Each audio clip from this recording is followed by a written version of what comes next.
Okay. Yeah, that's somebody different. I'll send you the other one later on. All right. Yeah, I'm ready to do this stuff. Yeah, Yeah. let's knock this out in a good 45 minutes and be out. That's the plan. Whenever you want to do something great, something good, something that changes things, a sacrifice is always demanded. That's a quote that stuck with me for nearly a decade now. I feel like not only does it encompass the themes of this week's discussion of the prestige, but also some of the things we will touch on during our reflection of the 2 year journey that is this podcast. Along for the ride today is friend of the show, Jared. Hello, hello. Happy to be back. Glad to be on, especially for the 100th episode. I love it. And also someone that has had the most guest appearances of the show, Rachel. Hey everyone, glad to be back. I'm Matt. I'm Chad, and whether it's your first episode, 100th, or somewhere in between, we thank you from the bottom of our hearts for listening to We Used to Talk About This at Work.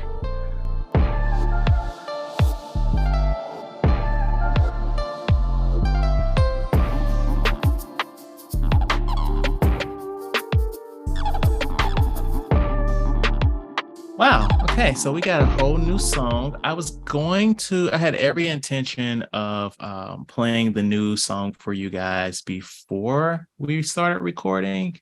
But that just didn't happen. So you guys will have to listen to it when this airs, because It'll be a surprise. Yes. It's a great song. Okay. You're making it sound like you made it, but yeah. No, not at all. But it was a lot of top contender. So if we chose it, it's a great one. So I also want to say at the top of the show that we foresee this being a long one. So we're doing timestamps. And that kind of rolls into something else. So Jared was kind enough to give us new album art for this year of the podcast. So from episode 100 to episode 149, we will have the cover art that you see now. And I decided to do like a little bit of preservation on through our podcast platform, our launcher. And I've noticed on Spotify, it's the most receptive to this. So if you listen on Spotify, and maybe this is the same, maybe this applies to other apps too. I know it doesn't for Apple Podcasts right now, but if you listen on Spotify, like an old episode, whatever the cover art for that era of the show, that is what you will see on Spotify. I like that. And also what I found kind of cool on Spotify is that if I do put like time stamps in an episode's description, you can easily hop around. Like it has showed like the actual chapter marks on it when you're playing it back. So I thought that was really cool. I don't personally like to do timestamps often because I don't like having to note the time as I'm editing. I'm already saying what the fuck we talking about. Like that's enough. But anyway, circling back, thank you for the cover art, Jared. Yes, thank you. No problem. Anything to contribute to the pod. I love you guys, and I love coming on. So it's all love. Appreciate it. So you just got back from vacation. Can you tell us about that? Yeah, it was just a short little vacation. So I live in San Antonio right now, and we just went to Galveston, Texas. We went down to the beach for like 3 days or whatever. So it was just a quick little trip with the wife and kids. So it was all right. We went to the beach. It was a little cold, so we didn't, really get that full beach experience, but it was good. It was nice to get away and get a little break. So what's the weather like there these days? It's crazy because like all throughout February, it was like 85. And then as soon as we go on vacation, it was like 50, 60. Oh, damn. So I was like, come on, man. Like the one little time we can get out and go do something fun. It's like the weather is deciding to be trash. But Matt, what's Matt, what's the weather in Japan right now? Or today? Or yesterday? Oh, it's nice. Your Saturday. It's nice. It was nice. Kind of chilly. I'd say probably 50s, 55s. It's nice. Nice little jacket, and you'd be good to go. Rachel, what happened today? We're not below, or we're not above the 30s What today. happened today, Rachel? Oof. It got really cold. It snowed today. Oh, that I didn't know. Did you not go outside today? I did. I was running errands today, It but was I didn't snowing see like a motherfucker today. Oh, man. Maybe around where I live, but yeah. Yeah, maybe it just didn't get to my area. But yeah, we got snow while y'all over here fucking jet skiing and shit and y'all 60-degree weather. Yeah, that sounds great to me. 50s and 60s. Sign Nice me light up. jacket. Sign me up. Mm-hmm. What'd you guys get into?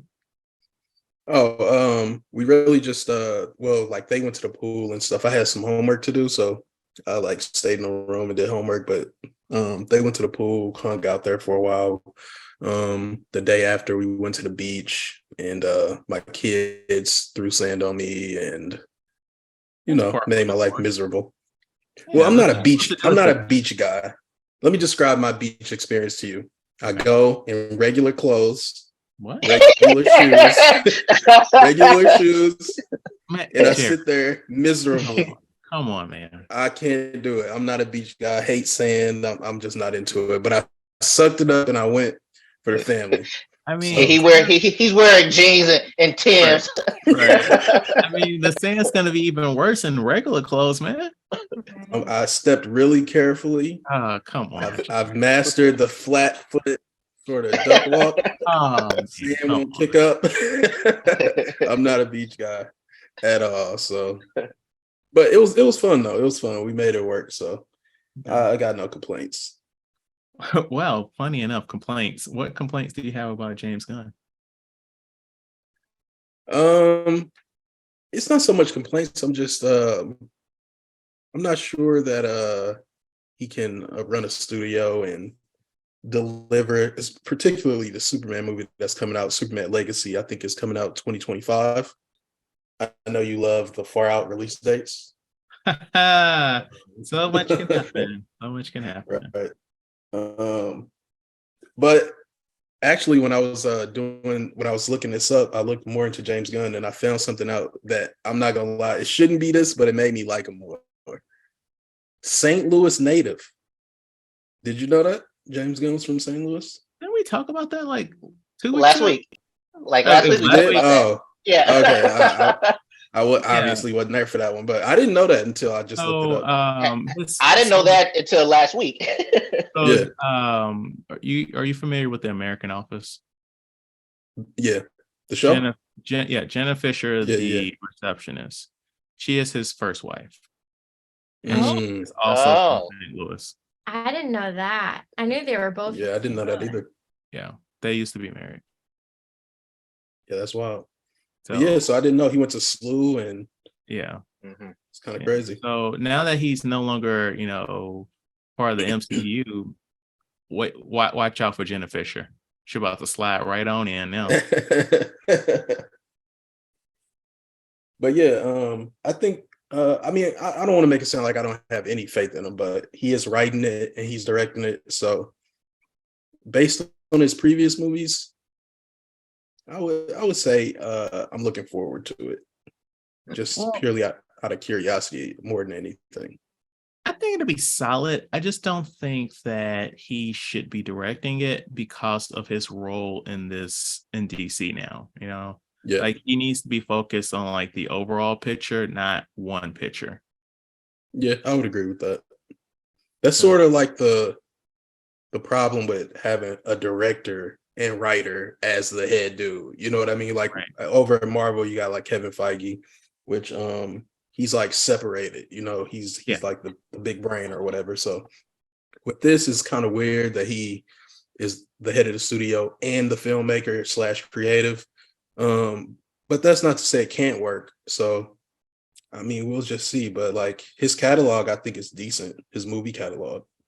So. And I mean, at least what's different with Marvel is that he also has Peter Safran. So it's like not like it's one person running DC. So it's like he can spend what 2 years, year and a half working on True.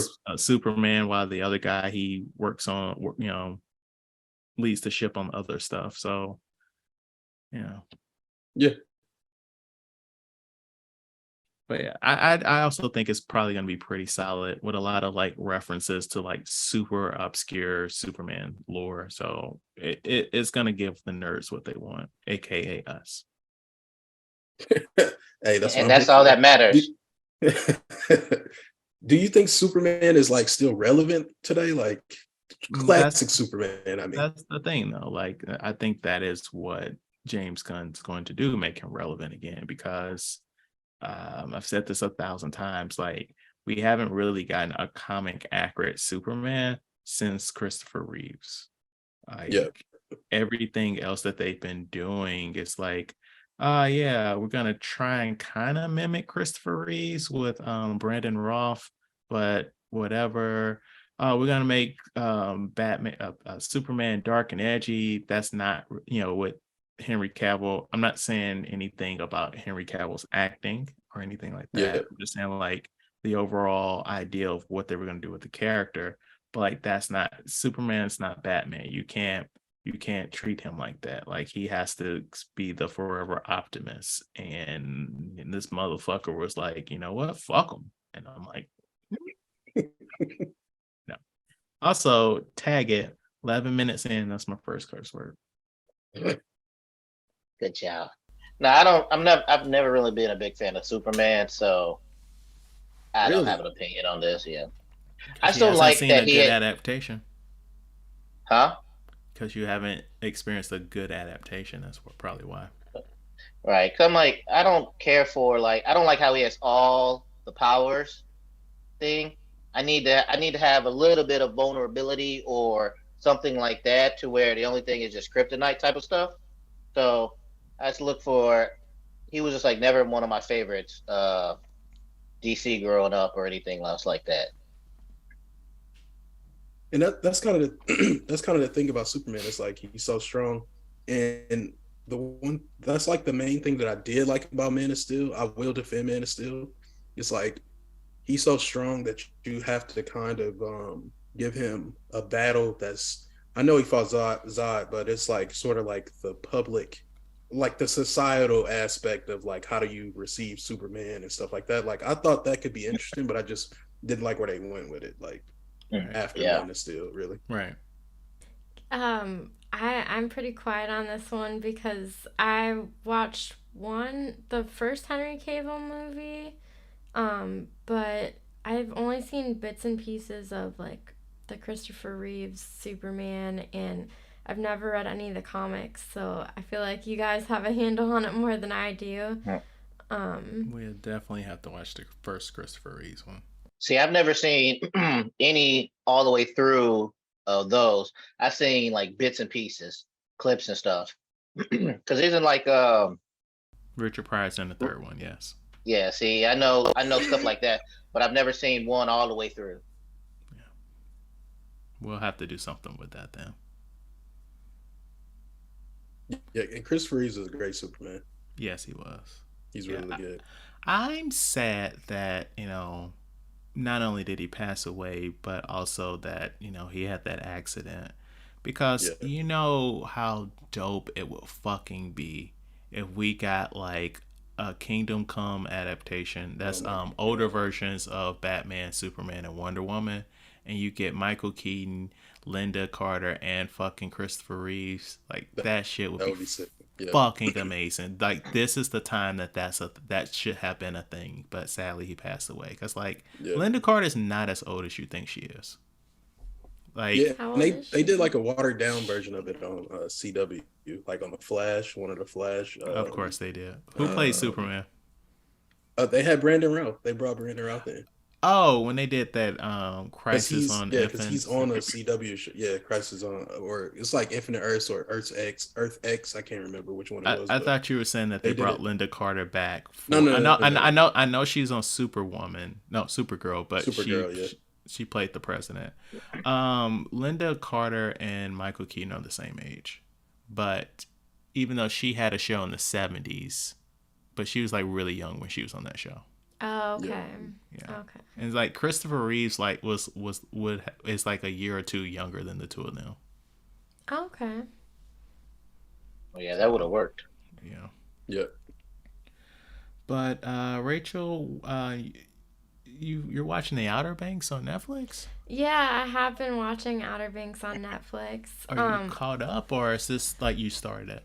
No, I mean, I've kept up with the past 2 seasons, so now I'm catching up on the third season that was released, and so I'm like a little into the 9th episode now. Of 10? Something like that. I actually don't remember how many episodes they put out. I should have looked that up before this.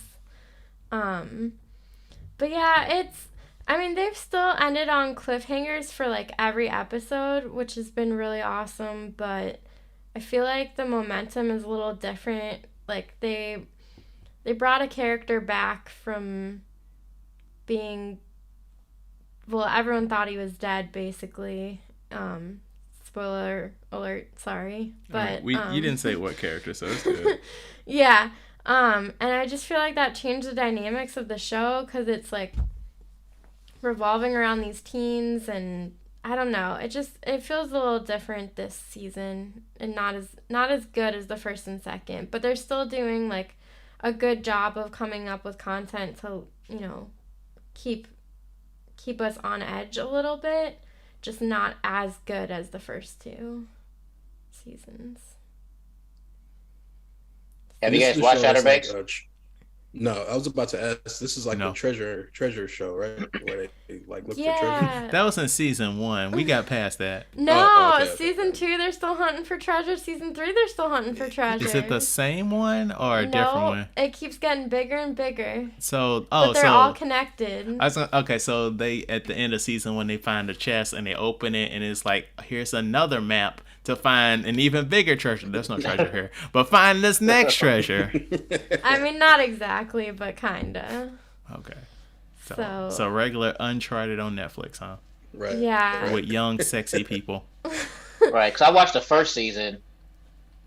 Oh, you did? Did you like the first season?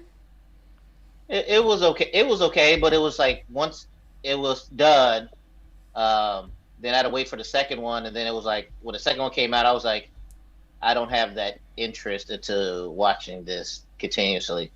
The same thing happened to me with Snowpiercer. I was really into Snowpiercer, and then I had to wait for that next season. Next season finally came, and I was like, I don't care to watch this anymore. That's how I felt about season 2, man. Like, caught back to episode 1. Yeah. Okay, and then you also been tearing Hulu up. Oh yeah, I've been keeping up with Abbott Elementary, Matt, and How I Met Your Father. Abbott Elementary's been good. It's always solid. And then I feel like How I Met Your Father, they're like finding their groove a little more this season. Mhm. So they're doing kind of more of the like quirky, funny stuff that I feel like the original was So good. doing, really well. So I hope they keep it up. So My plan for Abbott Elementary is I hope they get, like Everybody Hates Chris. His teacher was, what's the actor's name? Orlando. No, that was his father. No, his father was Terry Crews. Oh, no. On Abbott, his father was Orlando Jones.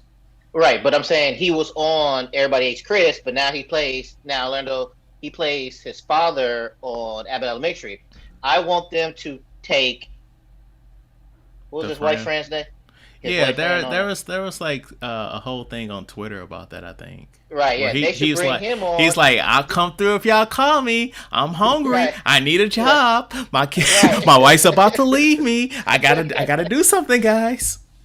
They should just bring all these characters from Everybody Hates Chris and just do these little cameos on Abbott Elementary. Yeah, I'm surprised Tisha Arnold hasn't been on. Right. Oh yeah, I'd love to see Tisha Arnold and the principal have some kind of comedic situation going on.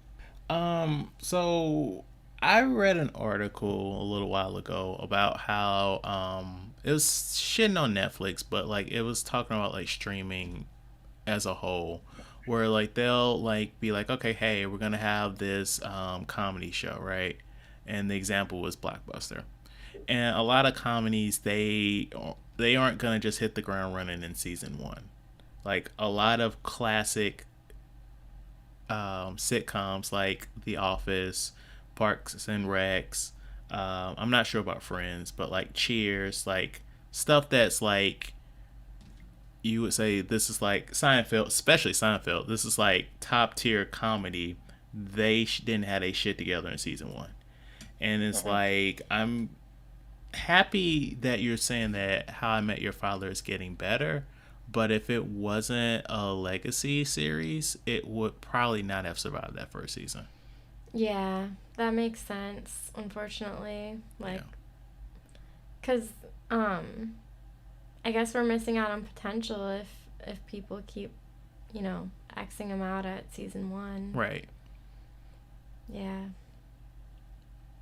Yeah, one of my favorite, probably absolutely, it's one of my favorite comedies. It's Always Sunny in Philadelphia. It was almost canceled. It was Yes, almost yes. canceled after the first season. It's on season 15 or 16 now. Yeah. So it's like Wow. you got to give it a shot.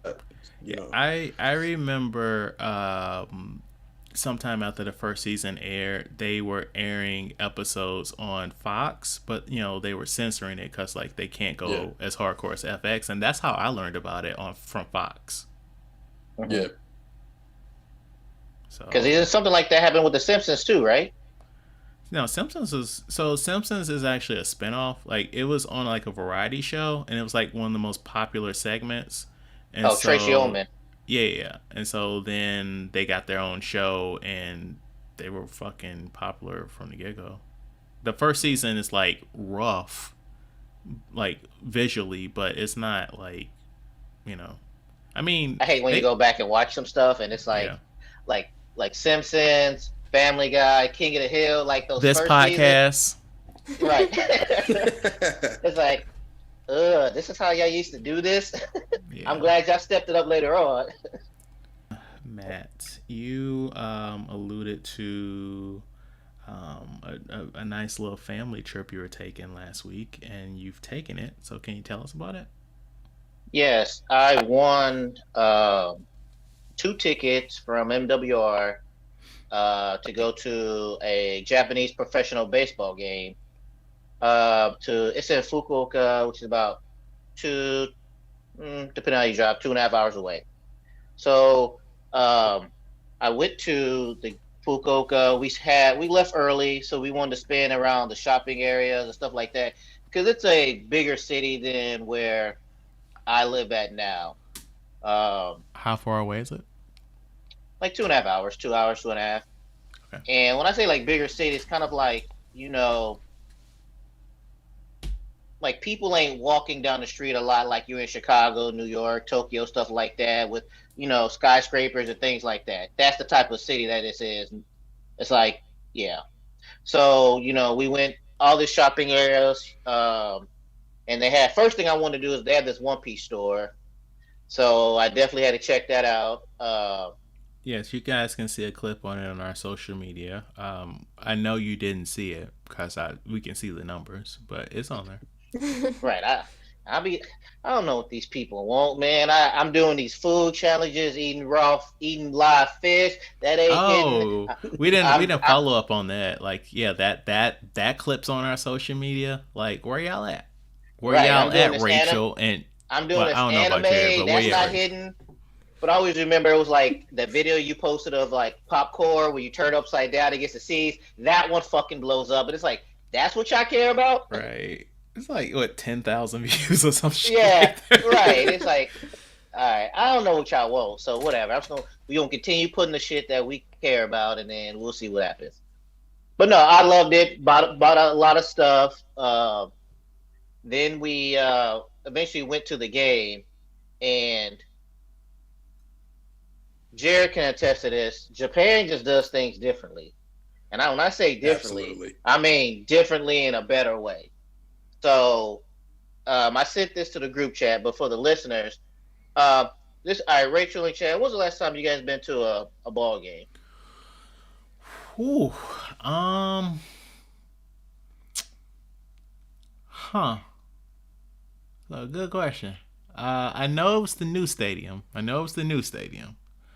it's been a new stadium for a while. That's what I'm Even saying. when I was at. I know it was in that range, and I'm just trying to think. Was it before I met Samantha? That was like a decade ago. Yeah. If it is, if this is if this was the last time that I'm thinking of, it would have been 2012, and who was I? Oh, and Dana referenced a person that I was dating around that era, and I went with her, and let's just say it was not a good night. I understand. Mm. Rachel, what about you? Yeah, it's probably been a decade for me too, because I can't remember, or maybe over that. I really. Was it the new stadium at least? Oh yeah, I've definitely been to the new stadium. But my family have really big Cardinals fans in them and sports fans in general and St. Louis fans. So combined, that's like St. Louis Cardinals all the way. So I was dragged to a lot of games growing up, but I haven't really been in my adult life too much. I saw an email for my job where they're like, "Hey, $20 baseball tickets," and I was like, "That feels high for like a random game on a." I will say this: it was on a Sunday, so that was nice. But we were playing the Detroit Tigers, and I was like, I don't want to spend $20 for that. I don't know enough baseball to be like, oh yeah, that's a trash team, but I don't know. But Now, as y'all know, I don't really follow sports, but I don't think that's a good team. but like, do you guys remember what the food choices were? I want to assume you probably get some popcorn, some nachos, hot dogs, burgers, peanuts. Maybe. I don't know if they do burgers at the. Oh, wait. What's the question was last time I went to a baseball game or last time I went to a Cardinals game? Well, I said a ball game, but okay. It can be anything like that. I remember now. When I was on TDY in Baltimore, we went to an Orioles game and we also went to a Ravens game. Okay. Because I'm just trying to see. That was 2019. Before I tell you the food choices in here, I just want to make sure how different it is from being in the States. I don't think there were burgers, but definitely hot dogs, peanuts, things of that nature. Last Cardinals game I went to, they definitely had burgers, hot dog, well, everything we listed. And then I think my grandpa used to get like, I don't know if this is still in the new stadium. This is something gross. But he used to get like a turkey leg. A turkey? Is it a fucking Renaissance fair? What's happening? We at a carnival now? I know. It was like his thing. He would get that and a box of popcorn. So. Jared, what about you? Last time you was in a ball game in the States? Astros? It's been a long time since I've been to a ball game.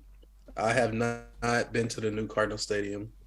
Oh wow! I can tell you definitively the last time I was at a Cardinals game. It was when Mark McGwire. Oh my gosh! No lie, no bullshit. It was when Mark McGwire hit 61. I was at that game. That was the last game. What was that? 98? Yeah, something like that. Yeah, literally. Damn, I think that's the last time I was at a Cardinals game. Well, shit. But I mean, I left I left St. Louis in 2010, so. Right, you had 12 years to go to another game. You had like a whole decade to go back. I just haven't, and I haven't really had much opportunity to go, to be honest. But I mean, I would, but I just haven't. You don't want to take. So when I went, it was like popcorn, how old are your hot kids? Dogs. My kids, 6 and 2. 6-year-old might want to go to a baseball game. Maybe. I don't think so. If he can bring his iPad, he would go. Oh, damn. Damn. I will elaborate that more later on in the story. Okay. Oh. Oh. That motherfucker like 30. Right. So, they had They had burgers. They had hot dogs. Ramen. Now we live in Japan, so they had ramen. They Mhm. had curry. They had yakisoba. They They had had little. bento boxes. They Bento had boxes are little fried are rice. little. No, it's like a little lunch box where you have like different stuff like rice and sushi and things like that. And I loved it. I loved all of this. I was intrigued by all of this stuff. My wife got the yakisoba. What's Uh, that? my it's basically just like noodles, like Okay. yeah, like brown noodles. Um, oh, and then my son got a burger, chicken nuggets, and I got they have this little thing where you have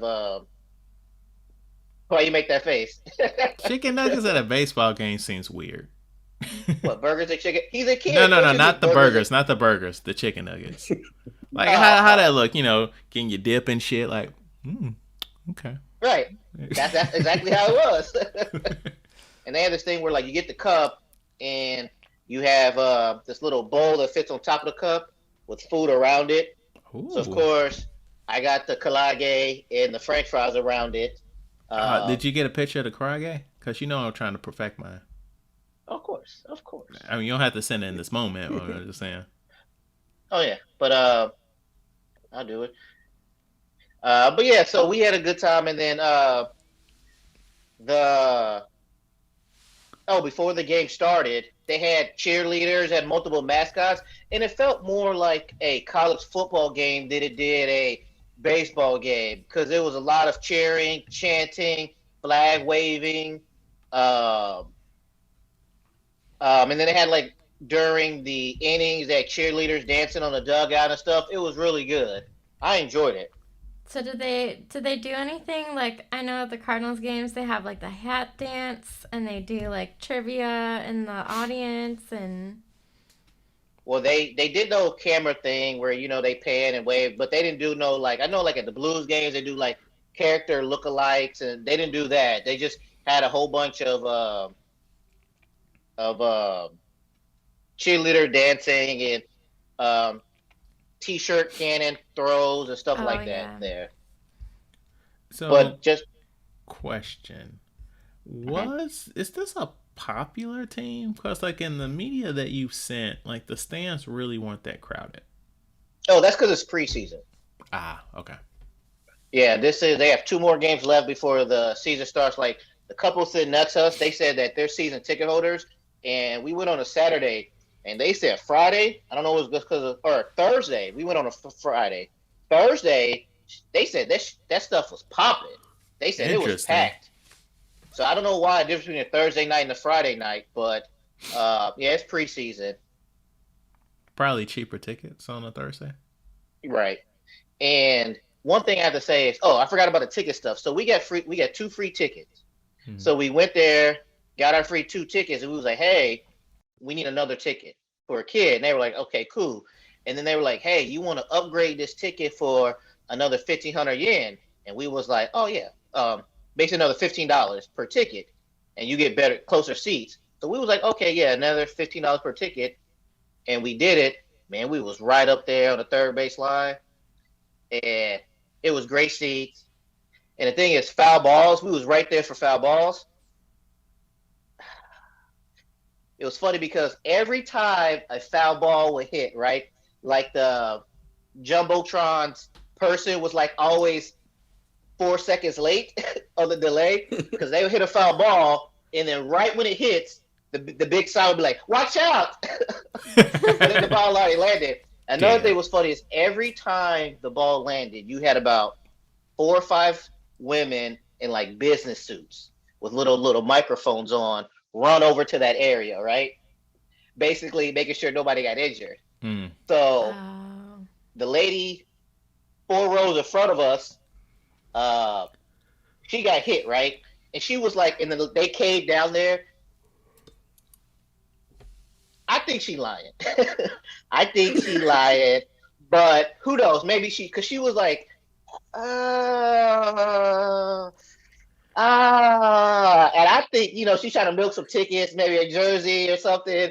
But I don't know. Maybe she was hurt, but I thought she was just milking the situation. Maybe I would have done the same thing. Who knows? I mean, free shit is free shit. Right. Hey, closed mouths don't get fed. Exactly. Um, but yeah, we had fun throughout the whole thing. And back to the kids thing. So around, so my son ate that. Then later on, I got a big baseball hat filled with popcorn and nachos. Nice. Uh, and then he ate that, and I guess by this time, we've been up since probably like 8 or 9 in the morning. Maybe he was tired.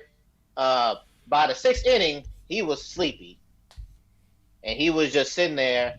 And we started thinking about traffic, and we was up 4-8, or no, 4-3 in the eighth inning. And I was like, "You guys want to go?" And my son was like, "Yes." But I was like, "Are you sure?" Because they said if they win, they're gonna shoot off the fireworks. And he was like, "Nah, he ready to go." I don't So give a we fuck left. about fireworks. We left in into the bottom of the eighth inning.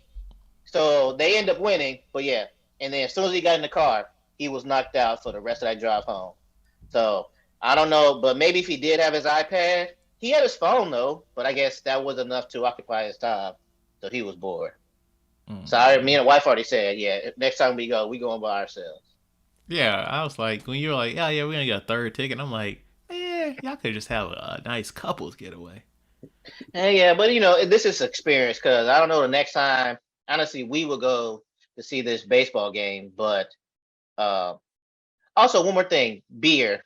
They have these things called beer girls where uh, they have basically like a keg on their backpack, and they walk up and down, and they have like each girl represents their own beer company. So just to manage, there's one girl who does Heineken, one girl does Bud Light, one girl does Bud Light Platinum, and blah blah blah. So they come around, and you know, cute little Japanese girls wear skirts and everything like that, and you pay your 700 yen, around $7, and you get your beer. Um, but like, I don't know if they have that stage. From the room, I remember they used to carry cups of beer, right? Mm-hmm. Walking around the stadium by the seats, right? Mm-hmm. Was that a thing, or am I just Yeah. making this up? Right. Yeah, that But was yeah, a they got it in thing. like I just said that was a thing. Yeah. okay, yeah. So I thought it was cool that they have it in a little keg backpack thing, so you don't ever have to get up. They did that for like that ice cream like that, and they had it for Ice cream backpack? like they had like a little backpack, and like they had a little size. So then once you tell them what you want, Oh, like that Dippin' Dots and Haagen Dazs, a little Oh, thing, yeah, and they they've just got take they've got that here where they'll go into the bag and get it for you. yeah, and they just go in their backpack and get it. Also, they had like one for like noise makers and things like that. So overall, yeah, I had a great time. I want to go back to Fukuoka because Fukuoka is a bigger city, so they have a lot more stuff to do. They have like a giant aquarium and stuff like that. So more adventures in Fukuoka coming soon to our social medias. Cool. Did you have a good time going to the movie theater, Matt? Of course, I went to Japan theater, so of course it was a good time. Now the question you should be asking: Did I have a good time watching the movie I watched? I mean, does it even matter if you have like the super reclining seats that are heated and a fucking cowboy hat full of French fries? Because that's what you like when you go to the movie theater, right? I agree, except for the reclining seats part. The theater I But he go had a to, cowboy they hat don't. of French fries. Yeah, they don't have those the good seats. But yeah, I saw Shazam: Fury of the Gods. Have Okay. anybody seen that? nope. How was it? No, Does anybody want to see it? Yeah, I'm I would watch it. I'm a little burnt out after Ant Man 3, so that's why it's like I'm just gonna sit on the bench on this one. I get it.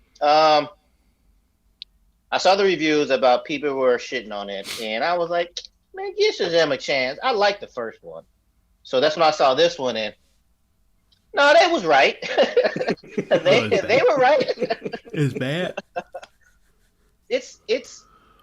I think the problem with I feel, and you guys can correct me if I'm wrong, because you guys know the comic book history.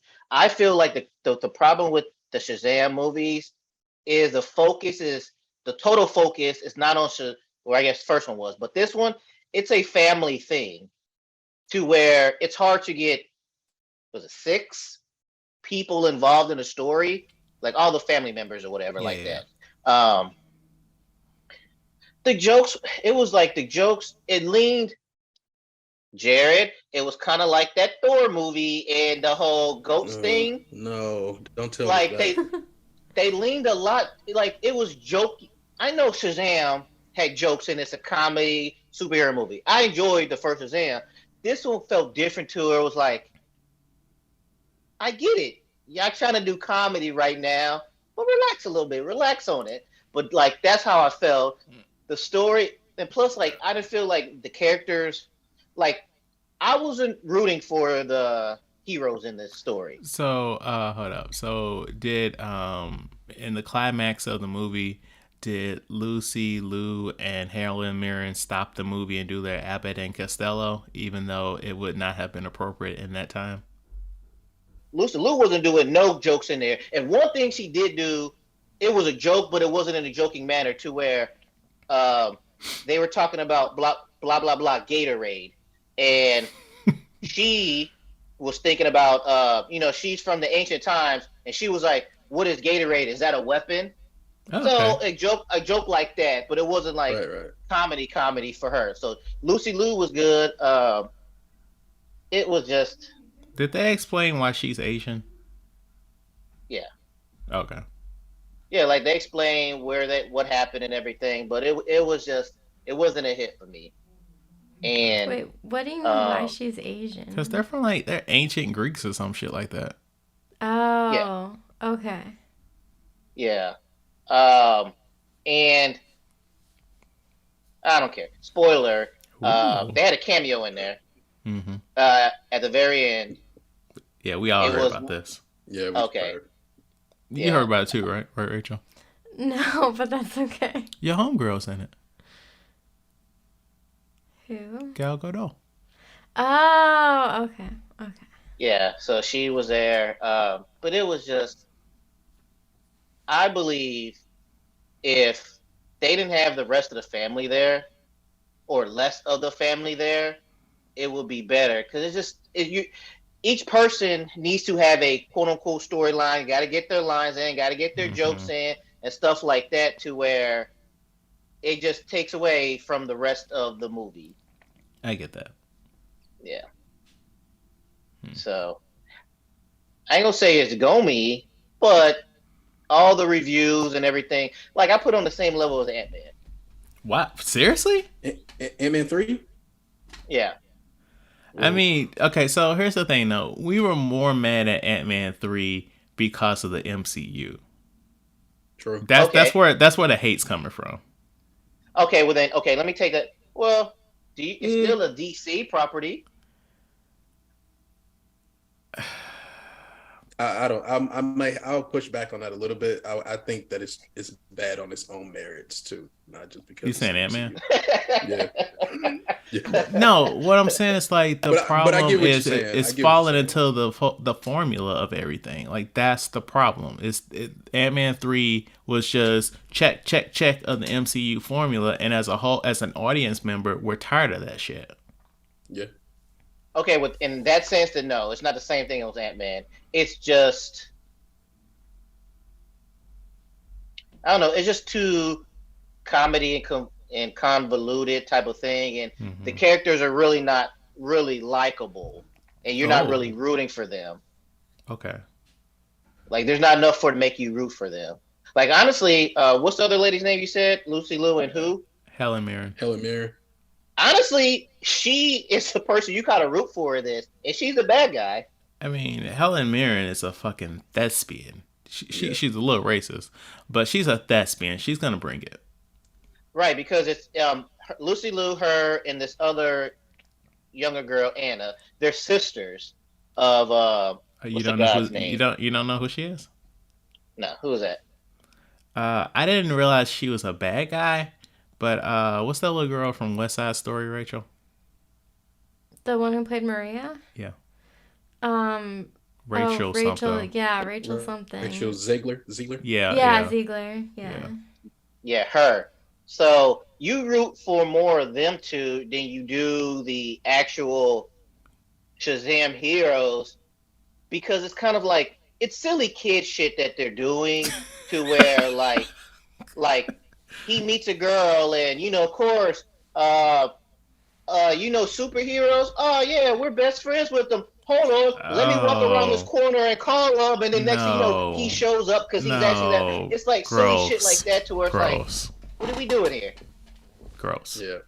Right. So it's like we are like they're not rooting, they're not cheerful. Like another example is imagine a bridge, like Golden Gate Bridge is falling apart, XYZ. Instead of them just like helping everybody has to get Their one what's the word I liner want in. to their one liner in. Like Megan Good character is a kid, so the people she saves has cats. So she's like, oh, cute cat. So she saves the cats first, and the people in the car are like, she just leaves us behind? And then she comes back and gets them.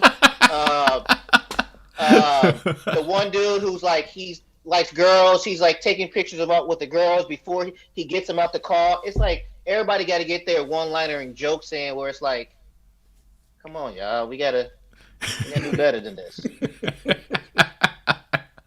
Okay. What you're describing is pretty much exactly how I envisioned the movie being. Yeah. Right, and that's what it is. So if you like the jokey jokes, the one liners and things like that, then this movie be right up your alley. Yeah, but you're making it sound like the comedy wasn't even that effortless or good either. So even Well, I'm not if you saying the do comedy like wasn't good. It one-liners- was just too much of it. Oh, okay. Like the Gatorade thing, for example, that Lucy Liu said. That's a funny thing. She doesn't know what Gatorade is. It's a war. But it was like, you guys doing too much of all of this. Like, everything ain't got to be a joke. And then, he meets with her and he's like, one thing, I've seen all the Fast and Furious movies. And one thing I Yeah. know is family.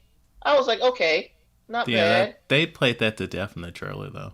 Right. Yeah. So it's like, some stuff hits, but it's like, every scene when they're fighting somebody, there's jokes in it.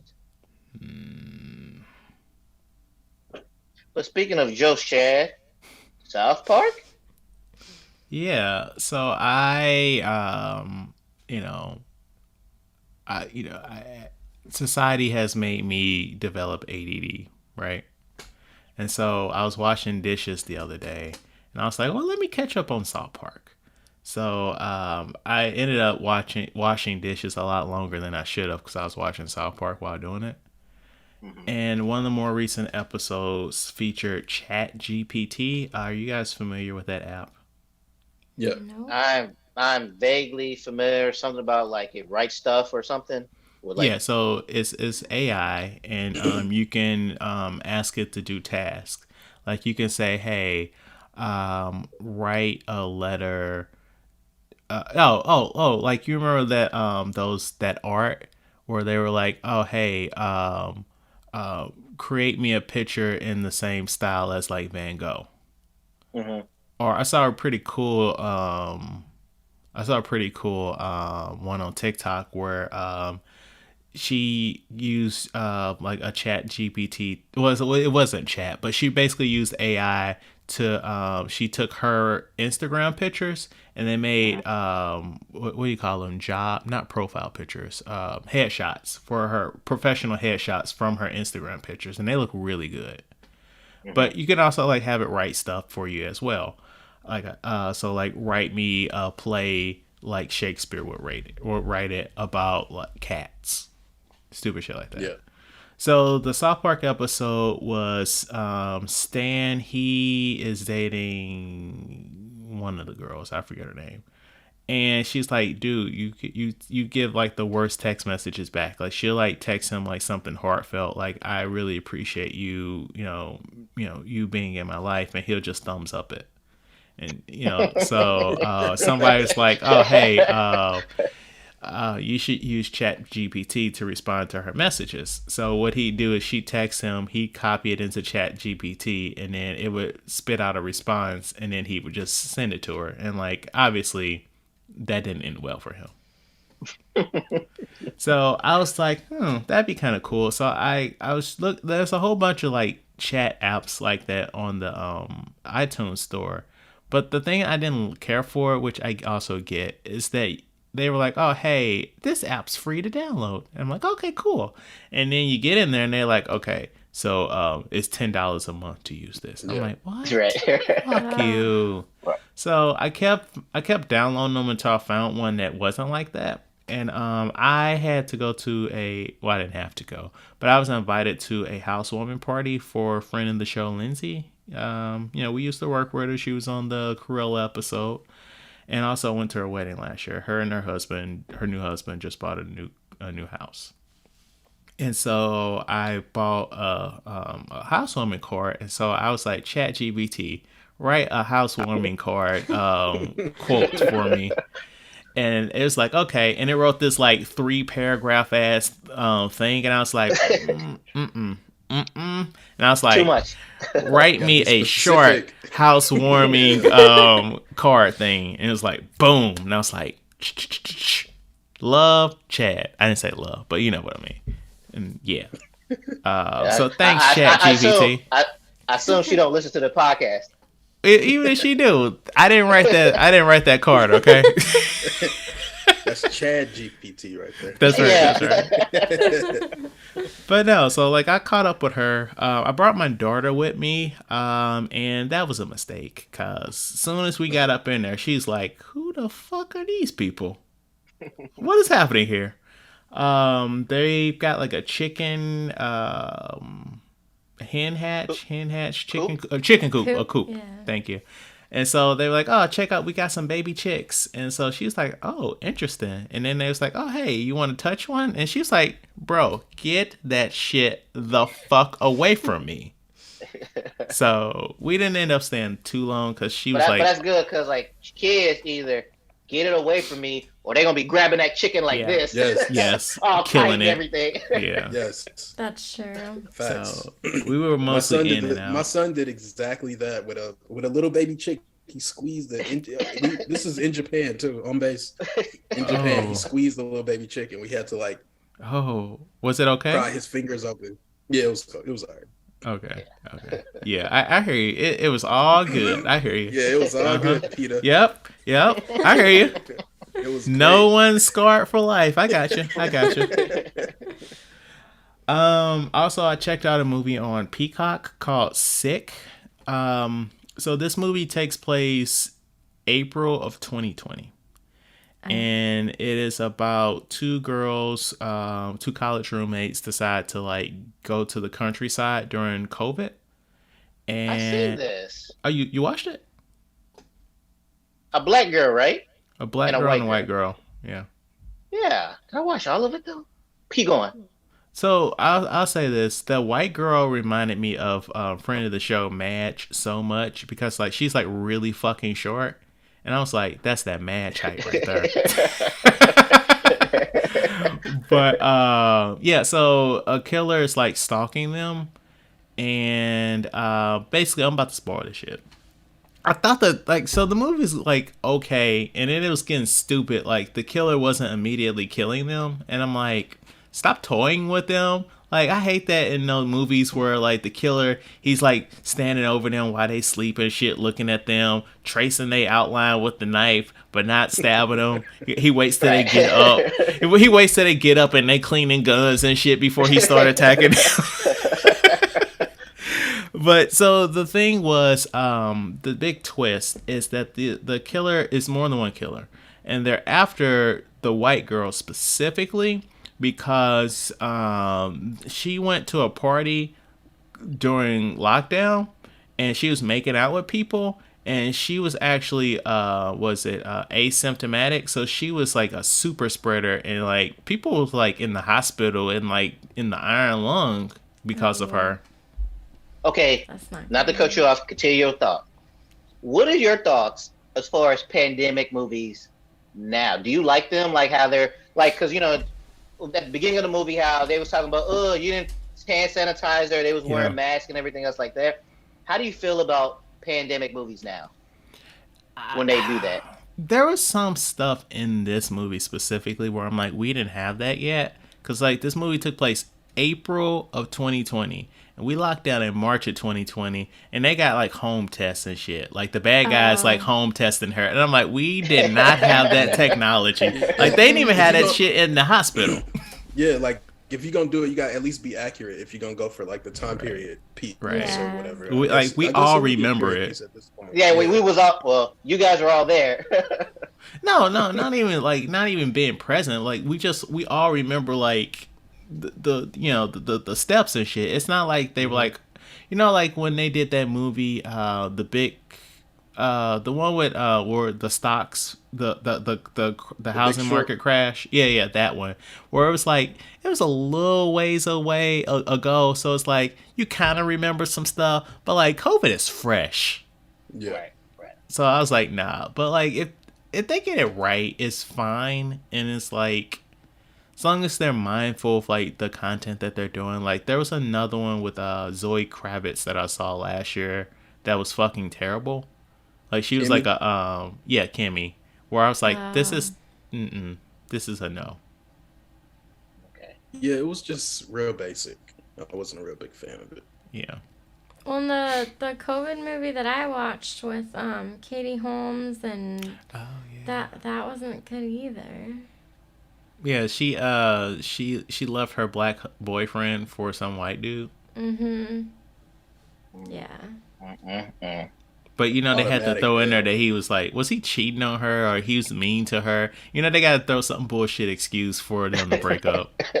Yeah, something was off. I don't even remember it that well to tell you what it was, but yeah, that wasn't good either. But okay, go back to the movie though. So like, maybe I cut it off because last thing I remember is they thought the killer was there, but it was like her boyfriend came. He left his truck there or something, and yeah, maybe I think I just turned it off.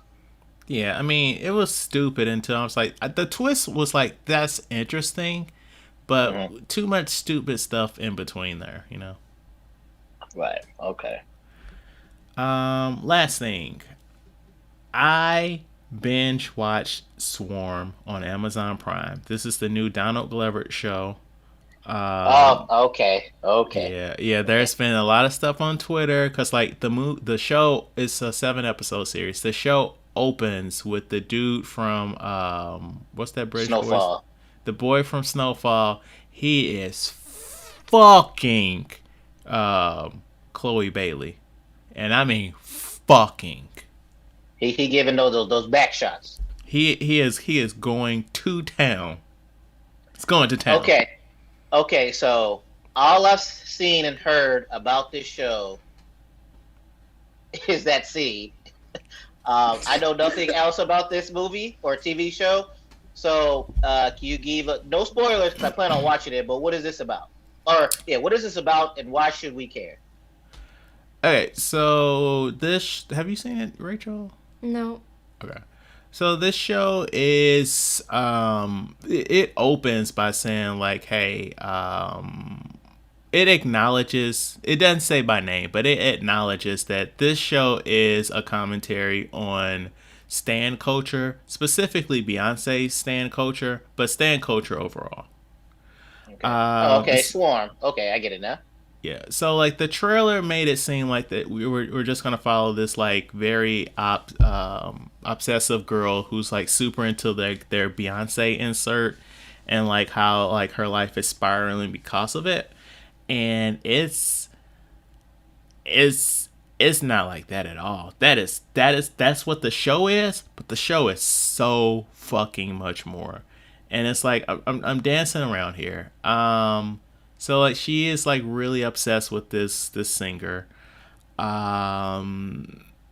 It basically ruins her life and other people around her obsession. And each episode is a little bit different than the last cuz like we aren't always in the same location, but we're always following her. And like you can tell like it's got some of the weirdness of Atlanta, and it's like the guest, it has really good guest stars. Not every episode's got like a bang, like an amazing guest star, but like just sprinkling in like Michael Jackson's daughter Paris Jackson. She's in an episode, and like you may have seen some stuff on Twitter where she's talking about how like she's black, and like the main character's like, "Wait, you black?" And she's like, "Yeah, my dad's half, so I'm black." Yeah, that's why my nickname is Halsey. And I'm like, that's funny. Who's Halsey? She's a singer singer. whose father is biracial, but she is like 75% white. Yeah. Oh, cause if I don't know what Michael Jackson's kids look like, I wouldn't be able to pinpoint who these people are. I guess. See, That's, I'm I old know man. it. I'm out. I don't be on there like that to know these characters are. that's fair. Wait, what I know? Like if could I tell who she is? No. Oh, okay. No. There's a Culkin in an episode, not Macaulay or the one on Succession, but the other one, the lesser known one. There's more. It's like I didn't. that's a lot of them. There's some girl Culkins too. I don't think they act, but there's a lot. They have a lot of siblings. There's that fourth episode. I'm not gonna spoil who's in it, but like first off, the casting is brilliant, and I'll say this: the fourth episode, the main character, she's going to a this show takes place between 2016 and 2018. So the show in that episode, she's going to a music festival in Tennessee called Bonnaroo, and Bonnaroo's a real music festival. And in 2017, one of the headliners, who is a famous musical artist, is a guest star in this episode, but they're not playing themselves. And I'm like, that's a cool bit of Inception. But then, like, to continue with the Inception of what this character is and what they represent and what they're parodying and, like, also all of the stuff around that. And I'm like, there's so many fucking layers to this show. And, like, also, this is, like, this actor or actress's first acting role. And they knocked that shit the fuck out the park. Like, there's already... Would I know who this person is? Yes. Okay. Yes. It's going to take a minute. Like, you're going to need to look at them because you're like, okay. You going to need to look at them head, like, first, face forward. But, yeah. Okay. I don't know. Like, there's just so much stuff. Like, there's an episode called, like, Between the Cracks that talks about, like, you know, black girls, they, you know, fall between the cracks. And, like, that's kind of the whole thesis statement of this show, where this main character is not well, but society doesn't care about black girls, black women, but black girls especially. And, like, if she would have gotten some help earlier in life, she may not be like this. Okay. But it's 7 episodes. So it's I cannot recommend this show enough. Like, they're 30-ish minutes long. It's the length of an Avatar movie. So you can knock this shit out. But I highly recommend it. No, it's on Amazon. Oh, Amazon. Okay. Please watch this show. The 7th and final episode of the season has a very rare face appearance of Cree Summer, the voice actress. Like, she is an actress, but she mostly does voice work. And it's like, it's so nice to see her. It sounds like she's doing a voice. Not like one of her characters, but like, she's like, my character is affluent, so I'm going to talk like this. And I'm like, why are you doing that, Cree Summer? Because I know you don't fucking talk like that in real life. But it was so nice to see her. Kelsey Clemens is also in that episode. We just saw her in that movie with Allison Brie. It's an excellent show. There's it peppers in a lot of like Jay-Z and Beyonce references that happened around the time, like the elevator incident and all that shit, or somebody biting her. Okay. But yeah, highly recommend the show. Please watch it. I'm saying this to the 3 of you, and I'm saying this to whoever's listening. Please watch this show. It is really good. Also, part of the writing staff, Sasha Obama, whichever one's the older one. No, I think Malia's the older Sasha's one. a younger one. Yeah. Okay. Then Malia Obama, she's one of the writers on the show also. Oh, that's cool. Oh, she right. I mean, Okay. to be fair, she only got that job because her daddy was president. But still, it's a Of good show. course. Those nepo babies, huh? Goddamn right. But yeah, that's all my bullshit. Rachel, are you Yes. caught up on The Last of Us? No. Oh, Rachel.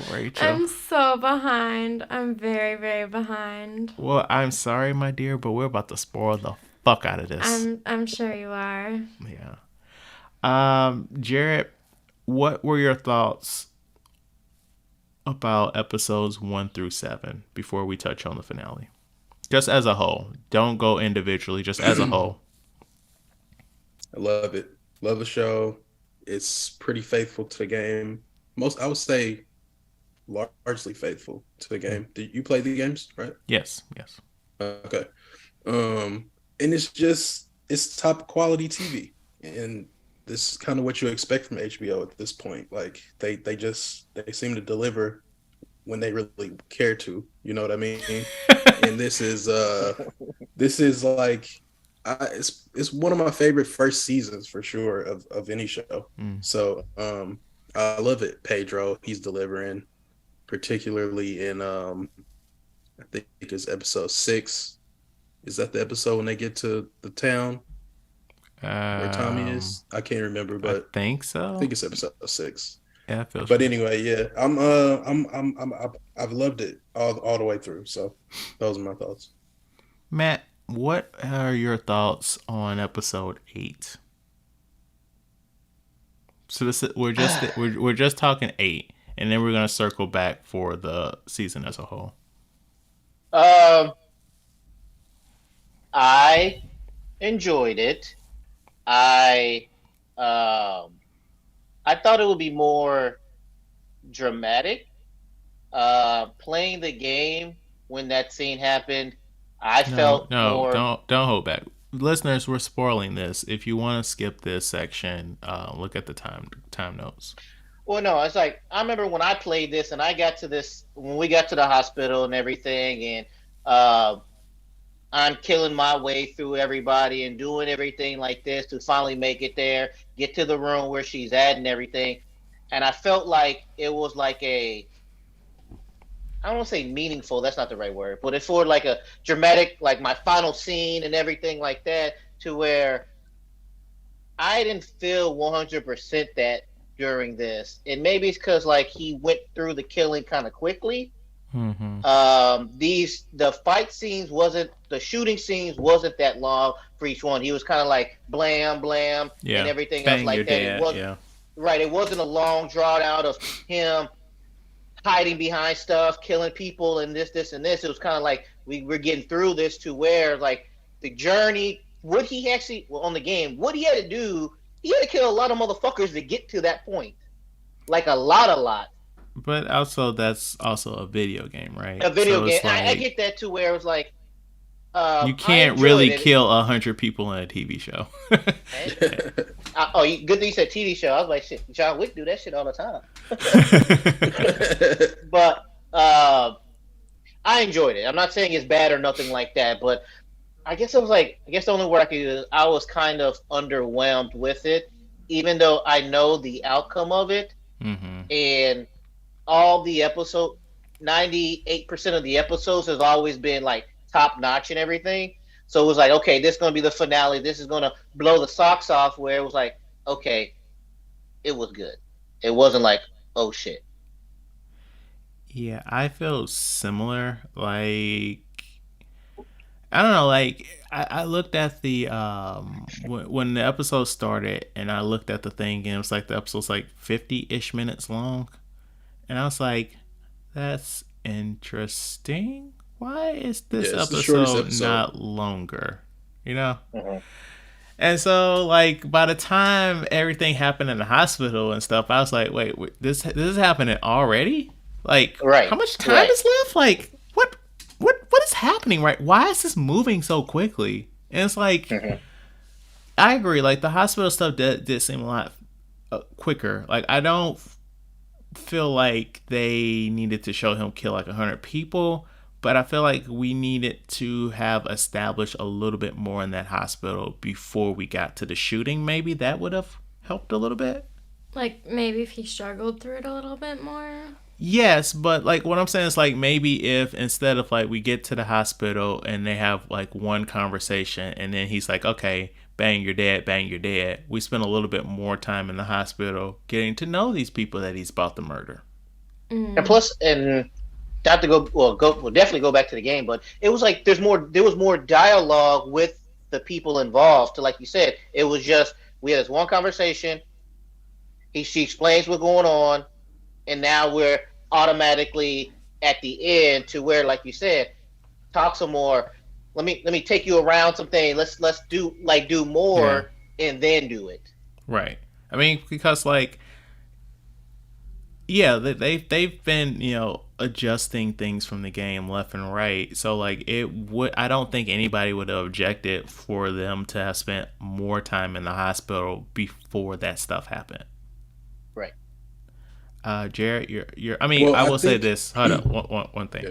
I will say this. Like outside of the hospital, once we got out the hospital and they have their conversations, their series of conversations together, brilliant. Fucking loved it. Like once more, if Bella Ramsey doesn't get a fucking Emmy for her work on this show, we will riot. Jared. Yeah, I was about to say. I get what you're saying. You guys are saying it's definitely way shorter in the show than it is in the game, but it's like, game design stuff, bullet spongy stuff, Yeah, that's why I was like, if they talk, that's why I was like, if they talk more, because I know, yes, we can't kill a million people. I get what you mean. It's like you want to let it linger, sort of let it build up a little bit more, so you can be like, damn, he's got to do all of this to save her, and get that dramatic effect, because not to cut you off, but like we get everything that happened and we get what he's saying, but it was kind of like there was no time for him to really digest the situation of what's going to happen to her and everything else like that. We did all this stuff to get her here, and then now she's going to die. There was really no time for him to contemplate, to do this, to struggle with the choices and everything. It was just like, bam, we're done. Yeah, see, this is one of the issues with so the reason they didn't do that, where you spend more time in the hospital, is because they want to keep the narrative point of him not telling her what happened. So if you spend more time there, it's like, I guess it would be like more time for her to be awake or somebody to explain what's going on to her and all of that, but they don't want to do that, So it's like, I think they're making it go quick to keep that piece of it to where it's like, oh, she's knocked out, she's going into surgery, she don't even know what's going on. You know what I mean? So I think that's why they chose to do it like that, to make it go quickly.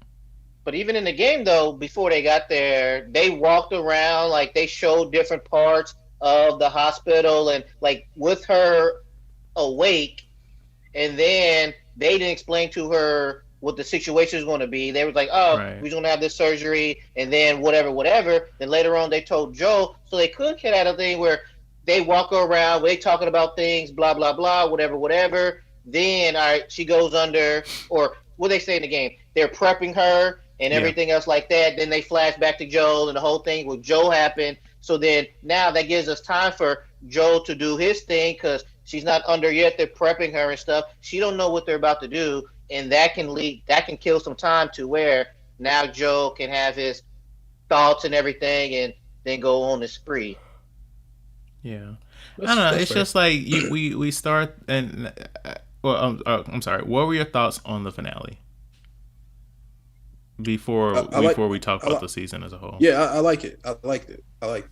I didn't think it was the best episode of the season, right, but I thought it was a solid finale. And right, well, I don't know. It's kind of hard to really gauge it because I know where it's going, and you know what I mean. I know where it's going to end off. Well, I didn't know specifically if they would do exactly what they did in the game, but you kind of, based on what we've seen so far, you kind of feel like they're going to stick to what the game did. So it's like when you know what's going to happen, it's hard to really judge it on its own merit. It's kind of hard for me to separate like me judging the show for what it is when when everything that I'm seeing is already, you know what I mean? I've already experienced it I differently. mean, Correct. And then I think But as a that's what show, probably I'm saying that's but probably as what's a yeah, hindering my thoughts on there. Like if I've never played the game, I would have been like, oh yeah, that was good and everything else like that. But it's like in the back of my mind, like in the back of my mind, I know what it is. And then when I see this, I'm like for the first couple episodes, I know what it's supposed to be, and I'm like, okay, they're nailing it. I know they're adding things in here. So when I do see something that I don't like, I'm like, well, you had this material, you could have used it, but you went the route you wanted to. So it right. is like it's not objective. It's like I know what I think it should look like type of thing. Right. And so like what I was gonna push back on is like the three of us have played the game. And so we had a good idea how this series was gonna start. And they yeah, did all that. But they also added some elements to it to really, flesh some stuff out. Like the game does too, but the series opened following Sarah. But it followed Sarah longer. We got attached to Sarah right. so that when she Mhm. died, we felt that shit. Mhm. And they chose not to do something similar for this finale. Right. Right. Yeah, Exactly. that's true. But I do want to point out that like, so I've watched this with my wife. She doesn't know anything about the games, and she loved it. She thought it was great. Mm-hmm. And I think you know, knowing where the story goes, even if you can separate the two and just judge the show, because I feel like I can do that, but it's like at the same time, it's like that in the back of my mind, I know what's there. So for her to not know anything, I think it just kind of colors our thoughts about it just a little bit. You I know what I mean, mean? Like if you were coming into this completely fresh, you didn't know anything about the game, and I know it's hard to think about this because you already do know, but I just think it's impossible to. I just think it's like it's different since we know the game, and You know I've watched a ton of no, reactors react to this show, and nine gamers who watch this, and the reactions to this episode in particular are different. Like the people who don't know what's going on, they don't think anything of how fast it goes. But the people who played the game, they're like, "Damn, that you know what I mean? He blasted through them all that quickly." So it's like the background knowledge colors it for us because we know what's going on.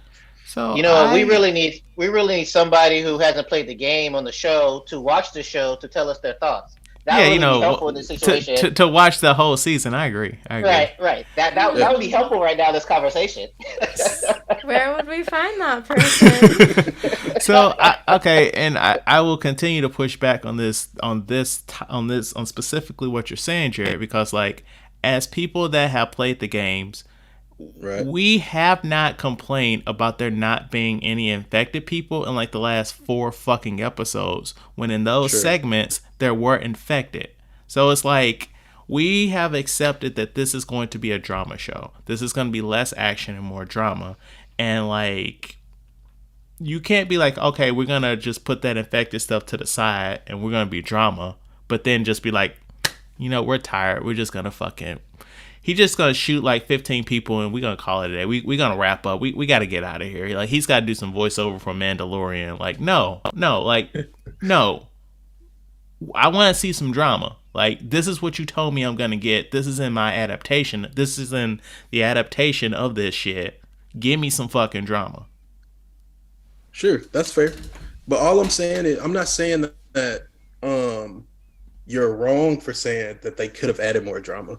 What I'm saying is that since we know what happens in the game, I think that's coloring our opinion of this specific episode. So I'm not saying that they should or shouldn't have added the drama, and since they've done it, added things in previous episodes. That's not what I'm saying.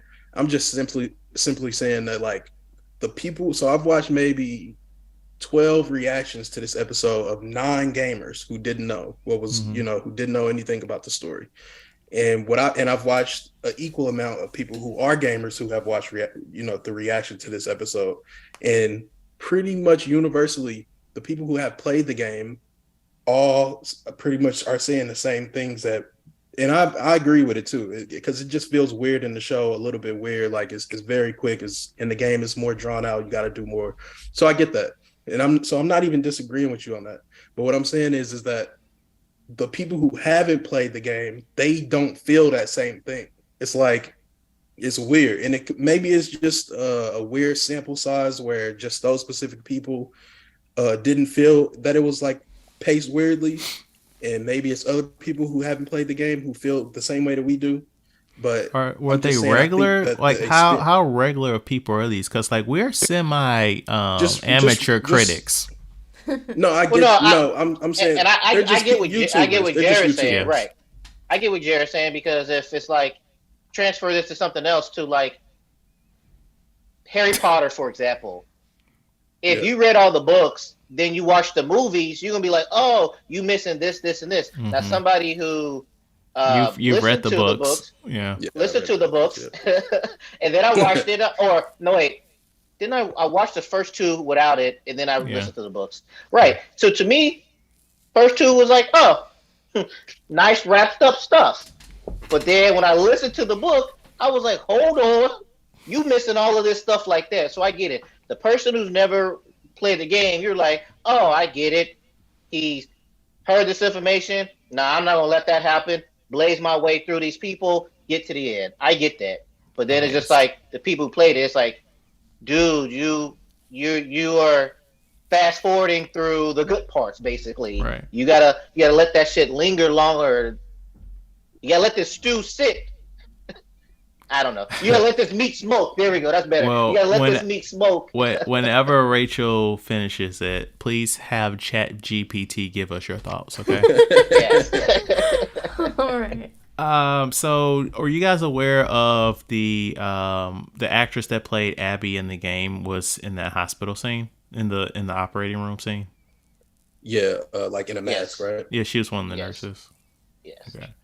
All right, so Jared, you had an article you want to talk about. Wait, hold on. We're not gonna talk about Ellie. What Voice about Ellie. Oh shit! I forgot all about that. Yeah, we just skipped right to the end there. I'm sorry, I forgot all about that. I like that. Voice Ellie looks just like Ellie. I mean, wait, you mean voice Ellie looks like game Ellie, or she looks like Bella Ramsey? Oh no, voice Ellie looks like Gabe Ellie. Yeah, cause they fucking did the motion capture and shit. Oh, I didn't know that. I thought they had a character first, and they were like, "We're gonna do a voice later." No, they all had to act. They had to act most of that. Oh, okay. Because I'm like, when I seen her, it's like mocap. Yeah. Because as soon as I saw her, I was like, she looks like Ellie from the game. And then later on, I found out, that was Ellie from the game. Like, my thing is like, you could tell like Bella Ramsey like studied the games, because like her American accent sounds like that actress. And so it was so fucking weird like hearing that actress talk normal, and I'm like, Bella Ramsey is doing like a really good impression to where I'm like, yeah, that is your daughter. Yes. Yeah. But I do like how they added the voice actors to come back and play as actors on the show in different roles. You had, what was it, 2 episodes ago, they had Joel was last week, and then they had Tommy. Joel, then they had Tommy, and then we already know what's the one girl. Marlene is playing the actress Marlene is playing it's the same actress from the game. That was awesome. Right. Yeah. So I like how they leaving. They're not saying fuck the game, let's do our shit. They're incorporating it. Hey, they put their work in there to make this. Let them contribute to the actual live action stuff. I liked how they work in hand in hand with that. Yeah, it's a respect for the source material, and I think you can see it. You can see it in the show. Like they clearly. I mean, Neil Druckmann is like, he's one of the writers, so you would expect that. But it's like they take it an extra step with stuff like that, and I love that about the show. Yeah. Right. Yes. So there was a story where they said, you can see. First, they were like, you can see Abby running away in the hospital, right? Oh, you guys read that? No, I didn't see that. Well, that's what fans were speculating. Oh, because in one scene you can see when Joel is behind the wall, you see somebody running, and they were like, "Oh, that's Abby." But I guess the writer or director came out and was like, "No, that wasn't Abby." That was just an extra. Yeah, it was just a person. It was just a person running. So, I guess before we move on, what is you guys' seeing how they did season 1, knowing what's in season 2? I guess I don't want to say what you guys think about it. Hold on, I want to say like, how do you want it to start, or what's your expectations, or whatever you want to add, or your thoughts about how you want season 2 to play out, any kind of Have you aspects. seen any articles talking about this? You have, Rachel. Yes, Why don't you slide in here? Well, I saw that they're not gonna keep it as like the video game for one season and so on. Like they're gonna mix up the games and not like follow the. Yeah, they were like, "Hey, we changing a lot of shit in season 2. Yeah. Also, Last of Us Part 2 is gonna be seasons 2 and 3. Yeah. Yeah, that's what I saw. That it was gonna be more than just. All right, now hearing this, I don't know how I feel about this. This has me worried. Right, because I'm like, if they were like, I get Last of Us 2 is going to be 2 and 3, okay, I'm fine with that. Because it means you got to get these storylines in and stuff like that. But to be like, I don't want to. Last week we said something. You told me about Game of Thrones too, where how Game of Thrones was good until they ran out of source material, right? Right. Or something like that. Right. So you have source material, but you're like, because I don't know, because even the first we're not going to get into it, but we all know exactly why they're going to change around this next season. We all know why. You're one of those people? Wait. We might be talking about two different things. We're probably talking about two. We're definitely talking about two different things. Wait, Chad, what are you talking about? I'm talking about the inciting incident, because that person gets what's coming to them, because this is the world we live in. We are not talking about two different things. Okay, so let me give you my prediction of what's going to happen here. What I'm upset about is probably what you're about to say. No. I think they'll still do that inciting incident, but I think they're going to give us more time before it happens. Right. Is what I'm saying. I get that, but like the inciting incident is the whole reason why we have a second game. So you bullshitting around, kicking it around the town and shit, like we aren't moving, we're spinning our wheels. And it makes no sense to introduce the new character of the series if we aren't going to initiate that. That's fair, but I probably would be more worried if Neil Druckmann wasn't writing the show for TV also. No, I get that, but that's also the problem. It's like this is a popular show with very popular actors in it. And so they aren't going to be willing to do what they need to do for fear that they're going to lose ratings. You're probably right. But I think they'll still do it. I think we'll just get... No, I don't think that they're not going to do it. I think that they're going to delay it. I feel like it's going to be probably in the middle of the second season or close to the end of the second season before they do it. And like if that is what we're going to do, the only way I can see it kind of making sense is that we pull a Witcher and we're seeing things like it's intercutting the past and the past and the present. We think we think that these cutaways with this character are happening now, but they happened before this story even began. That's the only way I can see it making sense. Otherwise, we're wasting everybody's time. I get what you're saying. I just I worry that once that incident happens, the show. I don't want to get into it. But I get where you're coming from, and I actually, the more that I think about it, I think you might be right. It might feel like wheels spinning if they do delay the inciting incident of the second game in this show. Yeah. But I have trust in the team after watching this, so I'll give them the benefit of the doubt, and hopefully they can deliver, because a lot of people watch this show, and you could be right about the audience feeling a certain way. You know what I mean? But right. I mean, Well, first I say I agree with you, Jared, to where like they did do their own thing on a couple episodes, a couple situations on this. So I mean, you know, they're in my good graces now. So hopefully they can do it on the future. But then, like you said, where people complained about certain stuff throughout this season too. Yeah. So I don't know. I have high hopes. They haven't let me down, so I'm gonna keep them like that until something happens. All right, you want to Um, touch on your article real quick, Jared? Yeah, it was just about the so House of the Dragon last year was like the biggest show. It had a ton of viewers on HBO and HBO Max across all their platforms. And I just read an article that said that this show, The Last of Us, officially passed it for viewers, which is kind of crazy considering well, I guess it's not that crazy considering how Game of Thrones ended, but Right.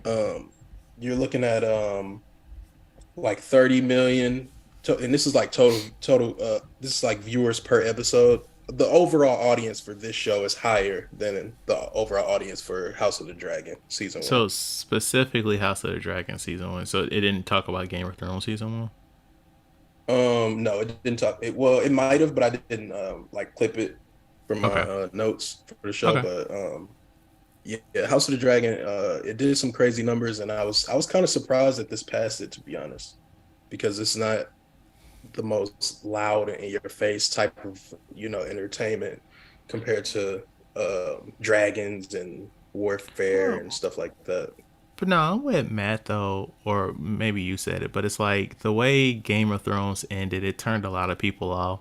So I can see a lot of people not wanting to come back to Westeros, even if it was before all of that. And also, I only made it 2 episodes in, and I was like, I'm kind of good. Of House of the Dragon. Mm-hmm. So you never finished it? Rachel and the internet told me what happened. I like it. I think this show is slightly better, but I do think House of the Dragon is good. But all right, guys. So this is the 100th episode of our podcast. Yay! So if we are going to do the math properly, we actually started this podcast 2 weeks ago, 2 years ago. We've missed 2 episodes, like 2 weeks. There were 2 weeks in the first year that there wasn't an episode, but we made a concerted effort to not let that happen again.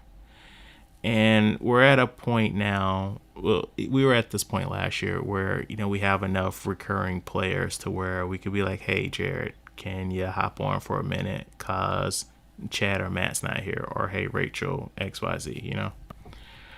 There's also other people we could call on that.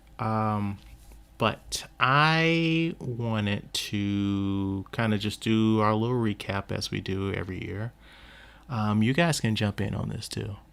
What were some of your lows from? It can be from this previous year of the podcast or just overall. This is 100. This is a big one. So I'm gonna lead the charge. I'm not happy that we lost that podcast award to like a show that has funding from A huge Discovery Channel. backing. Yeah, Yeah. So that kind of sucks. it's not right.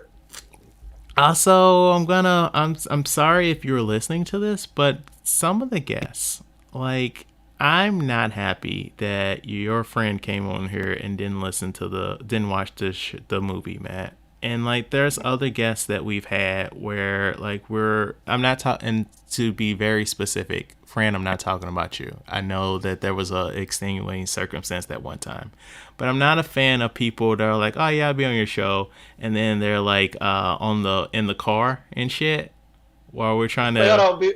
Before you finish, I'm laughing because here's behind baseball. On the outline, he was like lows of year two and the highs of year two. And I was like, okay. I was like, how many do we need? He's like, whatever you want. in my mind, I thought he was talking about movies and TV shows. He's talking about actual situations. So that's why I'm laughing. I'm like, I didn't have none of this. My highs was Puss Boots 2 last week. No, this section is called Podcast Reflections. Read the title, Matt. Hey, sorry, I was watching it on my phone. But no, keep going. We have a whole episode dedicated to that. I don't know. We better shit on everything. Okay. Let's get this off our chest on this year. All right, go ahead. Let me think of something, Chad. You keep going. I'm sorry we weren't on the same page. No, it's just like, we're actually serious about this podcast thing, and it's like if you're busy and you've got like shit to do, like it's fine. Like just be like, hey, I can't do it, or I'll do it another time. But like, come on, man, why are you in the car? We hearing traffic left and right and shit. You over here doing moving violations because you got video going on while you're driving. Like, come on. It's disrespectful. Yeah, second of that is like, we know people haven't done podcasts before, so they don't know how the setup should be and stuff like that. But, we've had different ones where we can hear whole conversations from the family in the other room. Stuff like that. But it's...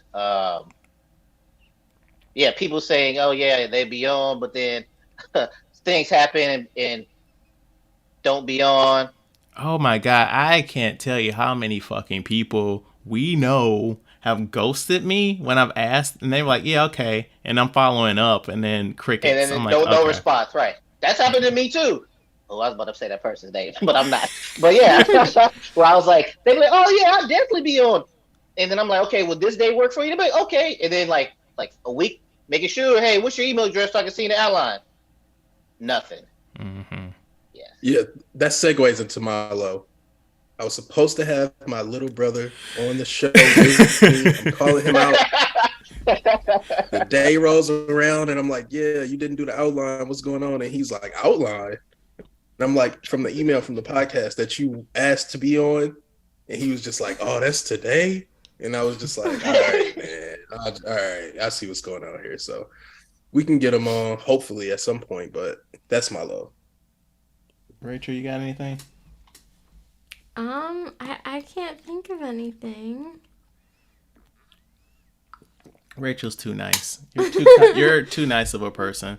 I don't know. Since we airing all that shit out tonight, I don't know if I've ever told you this, Rachel, but we started watching Top Chef together, and I was like, this is not fun watching this with you because you're not mean.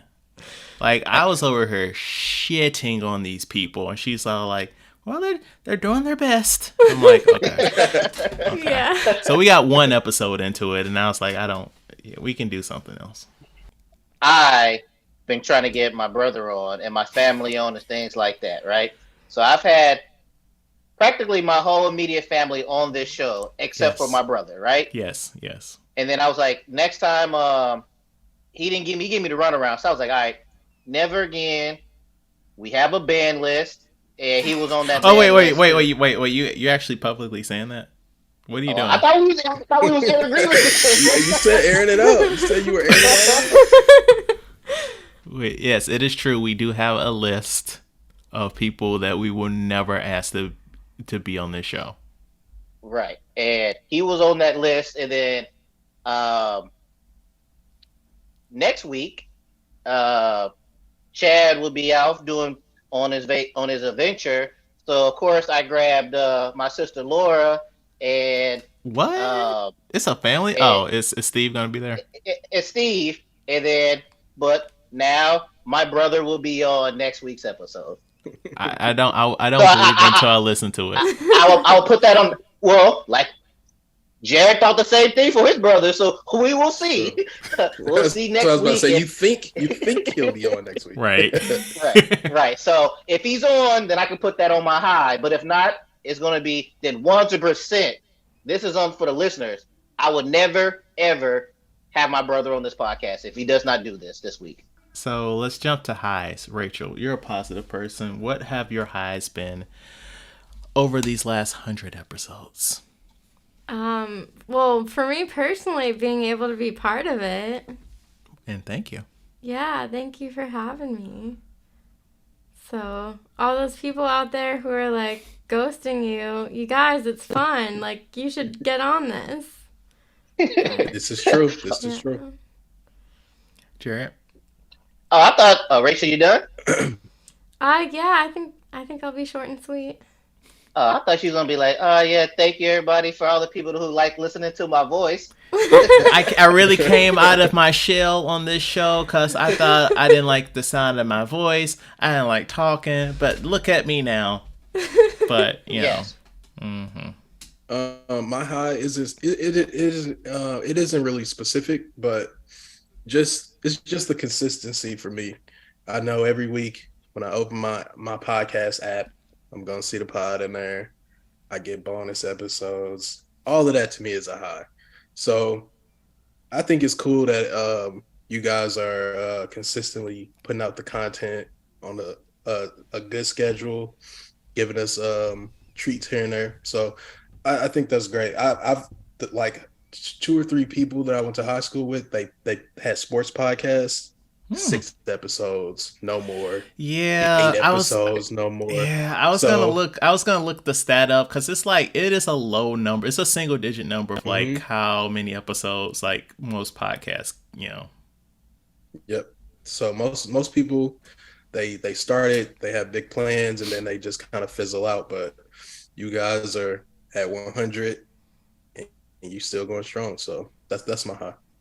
No, so this is like yeah, I like from the beginning I've looked at this like, well, this is a relationship with Matt, right? This Matt is my second spouse, right? He's the second spouse I've had. And it's back and forth, right? Sometimes, you know, we are just frustrated with, you know, each other cause, you know, creatively. Sometimes, you know, we are frustrated at our child, this podcast.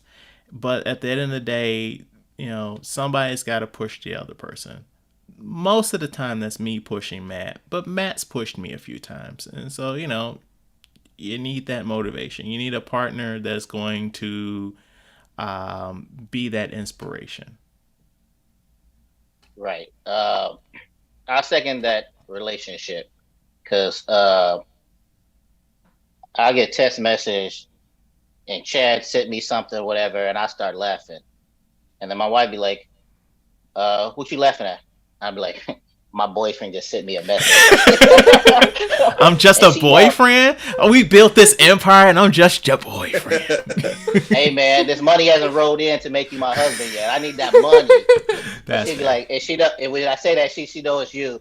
But yeah, like this podcast has been a journey as far as everything you could think of, from topics to editing to guests. It's like, you know, we started this out, me and Chad about to just rock this ourselves and everything like that. From the outlines, I went back just to see, and I listened to our first episode.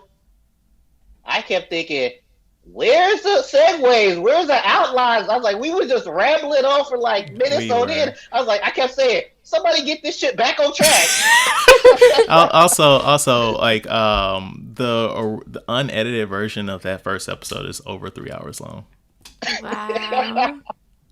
Wow. So it's been a process, been trials, but like on the highs, all of the guests that we've had on, from the people we used to work with to the family to the friends to even the people we met off social medias, from the Twitters, the Reddits, everything else like that.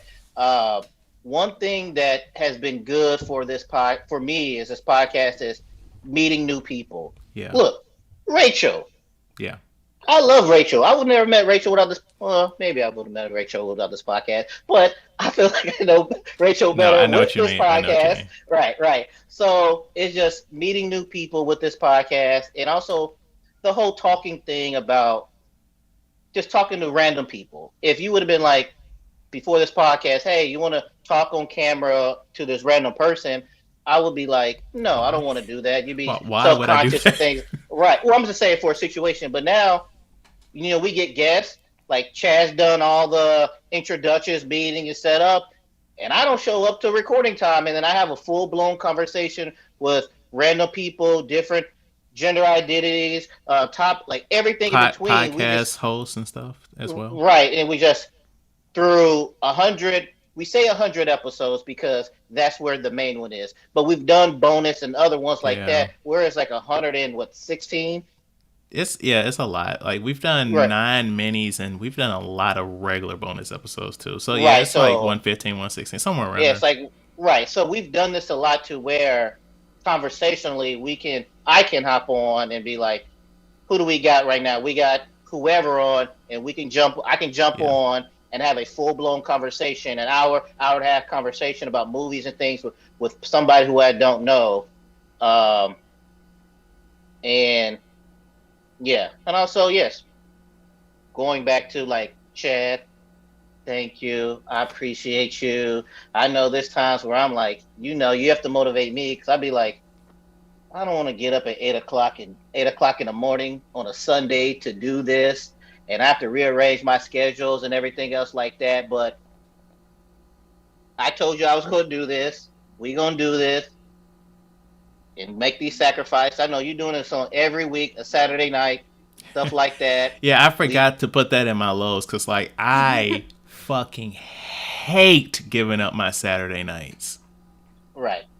Then we have people from different time zones, Philippines, UK, to where we're doing this. What we do the last episode, you did this at what time? You did like 4 in the morning? Yeah, Oh no, that was with yeah, that was with your friend. I didn't want to talk about that because oh, like okay, never mind. no, we're talking about it now because it's like Matt was leading the charge on that one, and he's like, all right, it's this time, and I'm like, so if I do time math, that means that this episode I have to be up at 4 a.m. on Friday to record this. Okay. I wasn't happy. I was not fucking happy, but I was like, this is the job. This is the fucking Th- job. th- This is the job, and see, and we appreciate it. And And I I was had like, no intentions of bringing that up, but you brought it up. hey man, we got to air all of this stuff out so that we can start the next 100 on a good note, and then I have that mental note. Let me check that Central Standard Time before I forget something. But yeah, man. So basically, I was gonna say similar. Like my high is the guess. Like you know, it's so cool meeting people. Like Rachel is somebody from the first year. So is Josh, our cousin Josh. But like we've met cool people that have podcasts. Well, Carlin from year one. All this stuff run together on me. Yeah, I don't it know. does. The ladies from what was it the boyfriend podcast? They were Yes. cool. So many people. It's all into a big old blob right Right. now. Right. Right. Ariel, huggable hipster. You know, it's just like Oh yeah. it's really cool just meeting different people, especially people that is doing this to like whatever degrees of success, and like just hearing like what their fucking experience, what their journey has been. Right. Right. So, things to look forward to in year 3. Samantha will be back on the podcast in a couple weeks, and we've got a lot to talk about. Matt's gonna be leading the charge on that one. I just had a couple episodes where I was like, people need to stop telling the world their personal business. Oh, so that's the thing. And then Like, that's what I meant, because it's like when we do the after show, like when we hit turn off record, those conversations are fucking insane. Right. But no, like that's exactly what you were saying. It's like why people want to tell all their business. I say this as a podcast, and I was like, should I not have Samantha on? Like, what are we doing here? Nah, I mean, I see why they do it. This is gonna be some good content. I need to get some Yeah, sound bites. So when somebody say something, I press a button. It's gonna be like, ooh. Yeah, do that. No, get a you didn't. soundboard, Yeah. Sound effects. what about you, Matt? Things to look forward to in year 3. Things for me, I have grown our social media Twitter recently to 500 followers.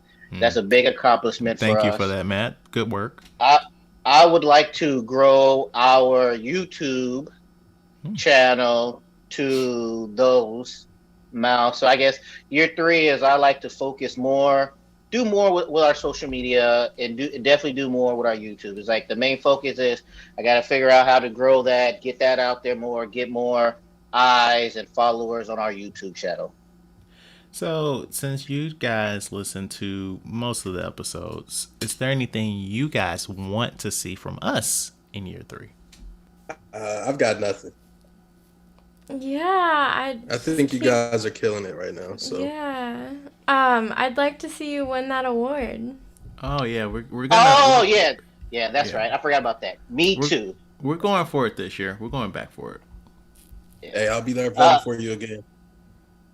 I don't know. Like I would like to see. I don't know. Like you would like to get. I ain't gonna say a famous person because that's a stretch. But I like to get more people More ears. Huh? More ears. Well, no. I would like to try to get more people in the industry. Because I do like when we have Carlin on and he gives us like the little backstage stuff about him doing movie stuff. So I do like that. If we can get some writers or some voice actors or any kind of stuff like that, I think that'd be intriguing to talk to. Also, I think it'd be intriguing for the listeners to listen to as far as everything like that. Yeah, and I'm more than fine with being flexible with the format. Like if they're like in the industry, we don't have to do a review that week. Right, it could be a full blown just a conversation. Yeah.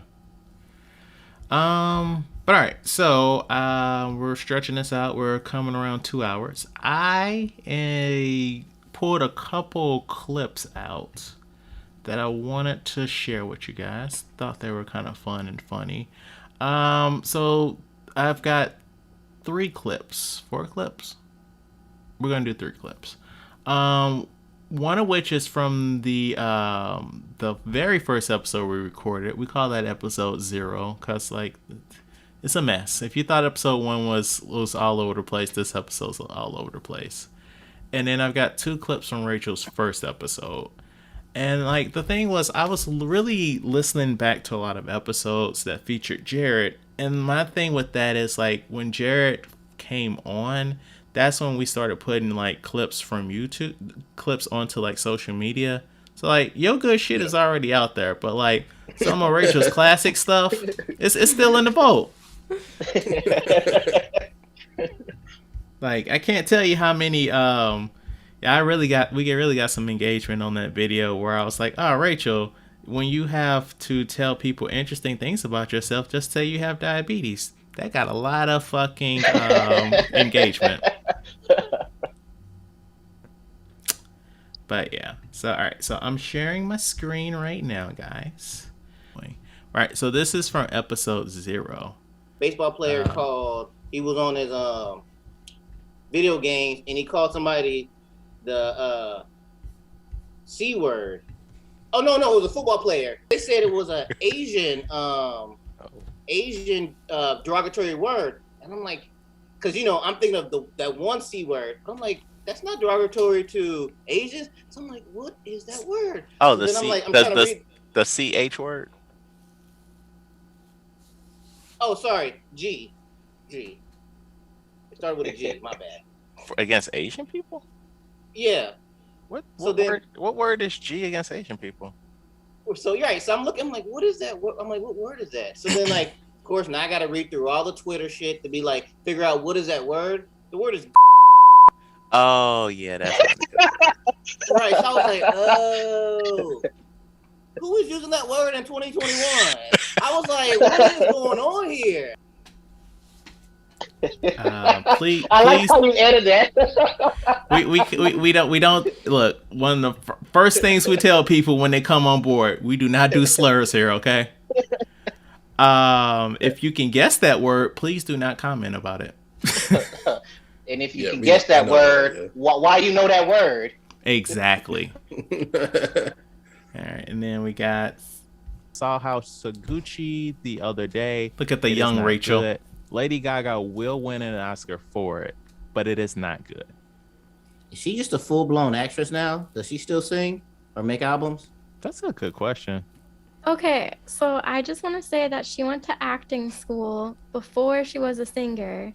I'm pretty sure she actually I'm not pretty sure. I think that she started singing while she was going to acting school to like help with bills and stuff. But she studied acting.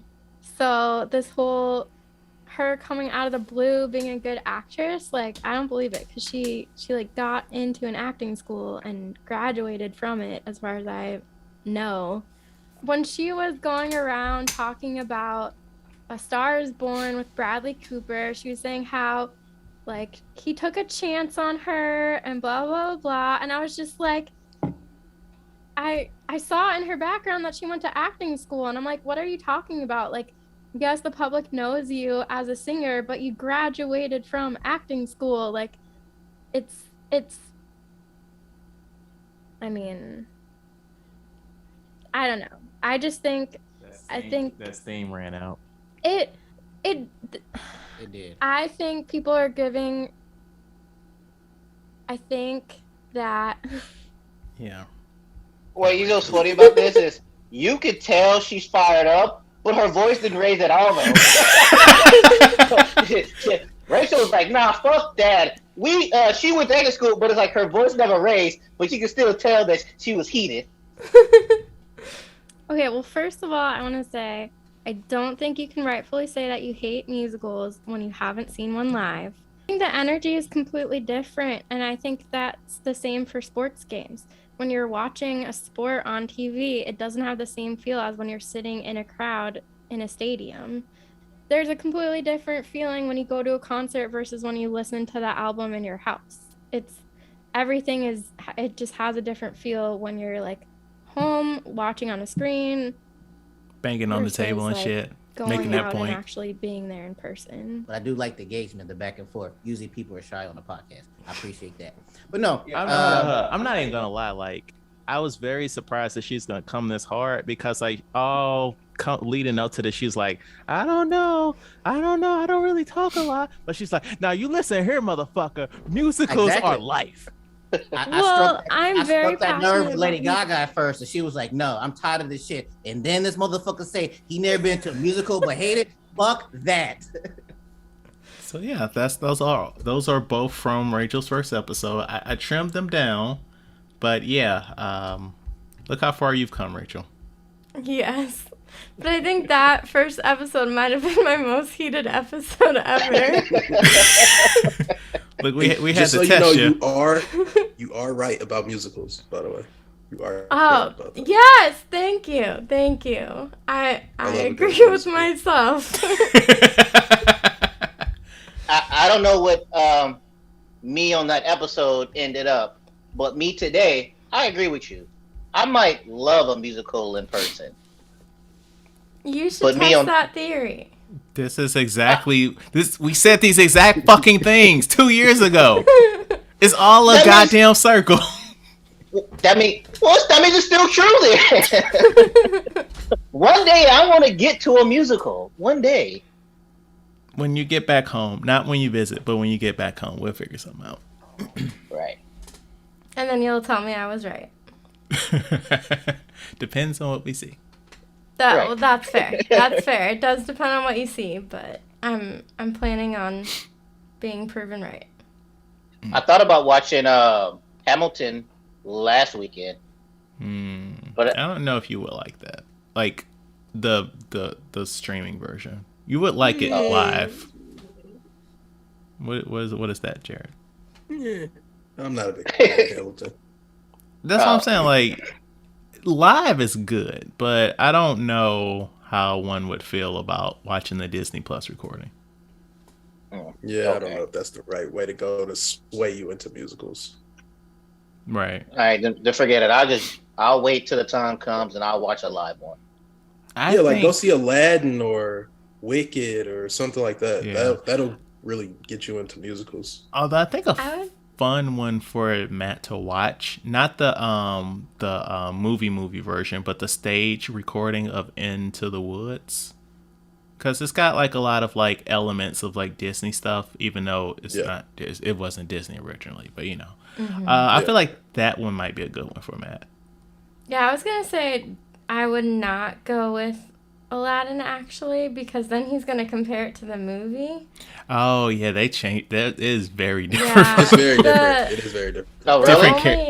They add some characters and shit. The ending is very different. Aladdin got friends and Why he got a crew with him? Yeah, but the show is really good though. The show is really good. Yeah, the show is good. Like I saw it on Broadway, and the dude that they had playing. Yeah. Oh, he got money. Oh yeah. You're right. He got money. The dude who they had playing Genie was incredible. So was it the original Genie? James Englandton, whatever fuck. I can't remember his name. Like a chunky black dude. I mean, that's the way they cast them, so they're all gonna be like that. Yeah. Well, I don't. Yeah, who knows? Yeah. Maybe it is, maybe it's not. I don't know. But I saw it, and I'm a big Aladdin fan anyway. But I've always said anything you need to know in life, you can learn from Aladdin. but yeah, it's true. Think about it. But yeah, so I think you should just go with like a classic tried and true musical, and watch that. See what all the fuss is about. Then make a decision. Matt, you're going to see Camelot. No, I would not choose Camelot for Matt. But yeah, you guys will figure something out. But Rachel, so you, maybe Jared too, but I know you did some podcast trivia for us. I did. I have some podcast trivia for you and Matt. She wrote them on note cards. I'm using note cards again. Yes, it's like a game show coming out. But you can cut them if you don't like them. I won't be offended. But do you want to just hop right in, see if you get them all right? Yeah. Okay. How many curse words were said in your first episode 0? Who is this for? For both of you. 0. Did you not want to hear the choices? I did not realize that was a thing. Okay. Okay, you have A, 0, B, 2, C, 5, D, 8. Yeah, 0. Right. Sticking with it. I was going to say the 0 too, because I know that episode was what we intentionally was like, no cursing. Yeah. Yes. Yep. 0. 0 curse words, which like listeners today would probably be like, what? What does that even sound like? My mama be this. That's my mama. My mama gonna be like, she like, oh, y'all be cursing a lot. Mostly Chad, but yeah. I listened to that Everything Everywhere All at Once episode today. The episode before that, your parents were on, and I was lamenting about like, oh man, I did so good. I ain't cursing shit. I was respecting my elders, and then I listened to the edit, and I was like, oh, never mind. That's funny. How many episodes do you have more than one guest on? And I'm giving a range because you have 16A and 16B. That should just count as one episode. Well, I wasn't sure, so I gave a range. So you have A, 25 to 26, B, 27 to 28, C, 28 to 29, or D, 29 to 30. Damn, that's a good question. I actually noticed. Oh, shit. Oh, you noticed? Okay, let's hear I'm just bullshitting. I have no idea. I was just joking. Because I had to go back and count for these questions. So we got 100 episodes. And how many did you have more than one guest? Are you counting this episode? No, I'm not counting this episode for any of these questions. You said more than one guest. If we could go down to, all right. That's too many to count, man. Right, because I'm gonna go it's a lot. Cruella. We're gonna go not Nightmare Alley. What? The one we split into 2. Fear Street. Fear Street, Cruella. Yeah, okay, we're gonna put our heads together on this one. I I want want to to say say I want to say A, but I don't. It might be a little too short. right. So I was gonna say 26. I was gonna say 8, 25, 26. Let's go with 8 then. All right. I'm gonna go C, just to cover the Spread it. spread. Yeah. Mm-hmm. Yeah. Yeah, it was B, 27 to 28. Uh, Okay, so basically 27 episodes. 16 Yeah. is one episode. Yeah, I It's just didn't long know as how shit. to Yeah. count that one, so I was just like, I'm gonna give a range here. All right, how many episodes have you done with 0 guests? All right, that's a lot easier. Do you want me to give we you need the options. We need the options. Okay, A5, B8, C10, or Not 10. D13. Why you say not 10? I don't think we've done more than 10 episodes by ourselves. So you're counting Oh, proper you said, episodes, sorry, right? Rachel. The last one you Yeah, said was 13? these do not. I'm not counting bonus episodes, regular episodes. So Okay. I know this past year two, we did at least 2, just the 2 of us. We did Right. actually we did 3. We did the catching up episode over the summer. We did Indiana Jones, and we also did Seen Unseen together. So that's 3. Okay. And then But- we did Meteor Man is 4. Well, hold up, pause. We also did The Harder They Fall together because of what happened that night. So Oh, that's- yeah. That's right. 4 Yeah. right there. And then jumping back to the beginning, we did episode 1 together. So what are we at? 5. 6 was Meteor Man. We did Black Widow together. That's 7. We did The Conjuring together. That's 8. We did quite a few it was actually a good mix in the beginning. So that's 8. What are our options, Rachel? A5, B8, C10, D13. It could potentially be that 8, but I feel like Could 10. be. I think yeah. I feel like 10 could be. Ain't no way it's 13. Ain't Right, no way it's it's not, 13. it's not, I'll be it's not. shocked if it's 13. Same. It is C, number 10. Do you want me to Yeah. tell you the episode? What are the missing ones? Concrete Cowboys, Mortal Kombat. Oh, right. Oh, There's The Conjuring, Meteor Man, The Black Widow, Yeah. Harder They Fall, Matt and Chad Catch Up, Black Panther, Wakanda Forever, Oh, I forgot about that. and then did Indiana that- Jones, The Raiders of the Lost Ark, We- and Seen Unseen. Right, we because we recorded an episode with Josh, but we were like, this is coming out in 2 weeks because Black Panther is going to be an episode, like a whole episode, okay. and we recorded I forgot. that, and I posted it like an hour later. I forgot about that. Forgot about that. You ready for the next one? Yes, this is Yes. fun. How many documentaries have you reviewed? 3. A2, B3, C4, D5. Did you say 3 already? I said 3 before she listed them. Yeah. I can only think of 2 in this moment, though. We did Boy Band Experience and then that submarine one. I feel like, was there another Boy one? Band, Submarine. Damn, this is a good one. Yeah, that's Documentary. a Boy really Band, good one. The Submarine. There got to be another one. It feels like there should be one, but 2 was an option, right? 2, 3, 4, and 5. Yeah. We do them so rarely, but I feel like there was a third one, but I can only think of the 2. I know It's a Boy 2, Band yeah. was the first one. Boy Band, Submarine. Did we do a documentary recently? I watched so many documentaries on my own. So like in my mind, I'm like, when's the last time? And I'm like, I just watched that Pornhub documentary yesterday. Oh, it came out. Yeah, I'm trying to think. Podcast documentaries. I feel like it should be 3. Only Same. coming up with 2. I go 3. I'll go 2.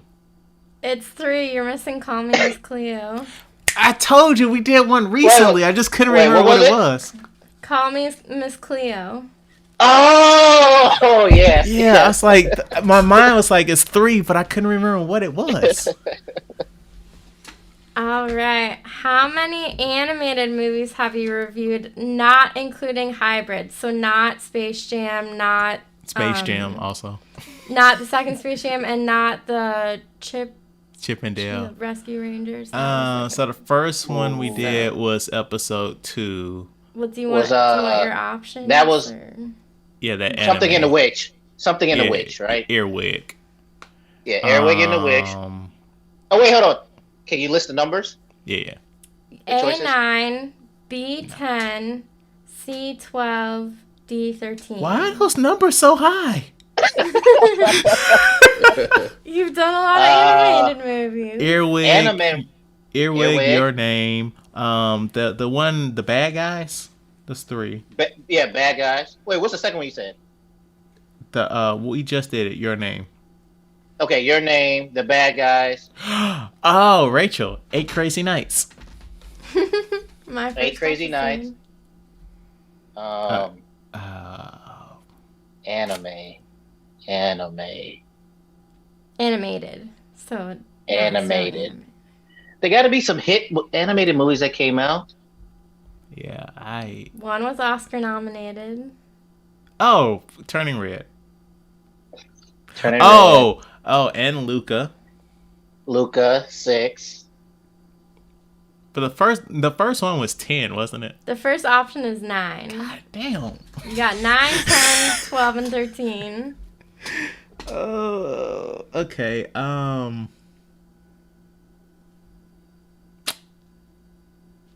Wait, we didn't review that. It's like we weren't here for those. Right. But the good thing about like these questions, people listening who listens, they gonna be like, "Oh, I know this answer." They're gonna try to figure out themselves. Yeah. I'm drawing a blank on all animated movies now. I'm drawing a blank on every fucking episode of this, and I was here. You were both. Well, for the most part, both of you were here for all of them. Almost all of them. Now, you didn't count, like, Popeye, right? Because that wasn't, like, a real review. I didn't count Popeye. Okay. Shit, she didn't count Popeye. I was... Damn. We didn't do... I'm about to just name Pixar movies. We didn't do Inside Out. Well, no, you got to do the newer ones. Wait, that was a Disney movie, wasn't there? That was a Disney movie. That's Pixar. No. I mean, recently. Like, I'm talking about like within the last 2 years. There was a Disney one we did. Oh. Let me think. The last one was that shitty one, Strange World. What was before that? We didn't do Strange World. No. I'm running back. Okay. What came out? Okay, Raya came out before we started the podcast. You want a hint?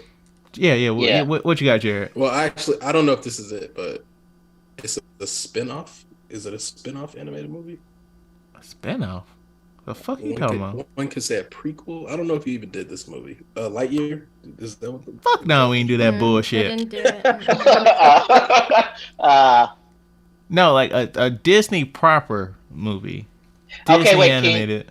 Can you name one movie that we haven't named so far? Okay, a Goofy movie. Oh, god damn. Fuck you, Rachel. She would pick some old shit. Yeah, but I knew you guys were gonna be upset that you didn't get that one. Fuck this. 9. 9? What was all the options? 9, 10, 12, 13. I'm going 12. It's B10. Do you want to hear them all? Yes. Earwig and the Witch, The Mitchells versus the Machines. Oh, yeah, never would have got that. You got Luca, you got 8 Crazy Nights, Encanto. Oh, that's the Disney one. Yeah, I was waiting for that. Turning Red, a Goofy movie, The Bad Guys, Intergalactic. Oh, and yeah. Then Your Name. Jared, you was here. My episode, yeah. You was here. I didn't even think about that movie. All right. How many bonus episodes have you done? Bonus proper? So no, counting all of them. Oh, all fuck bonus. You, dude. So there's been 9 minis because we just did a mini and I marked it because I know you've been marking them. I only marked the minis because like the title's too fucking long. Anyway, I only marked the minis. I think there's 8 or 9. Wait. Do you want to hear your options? Yeah, that actually works better.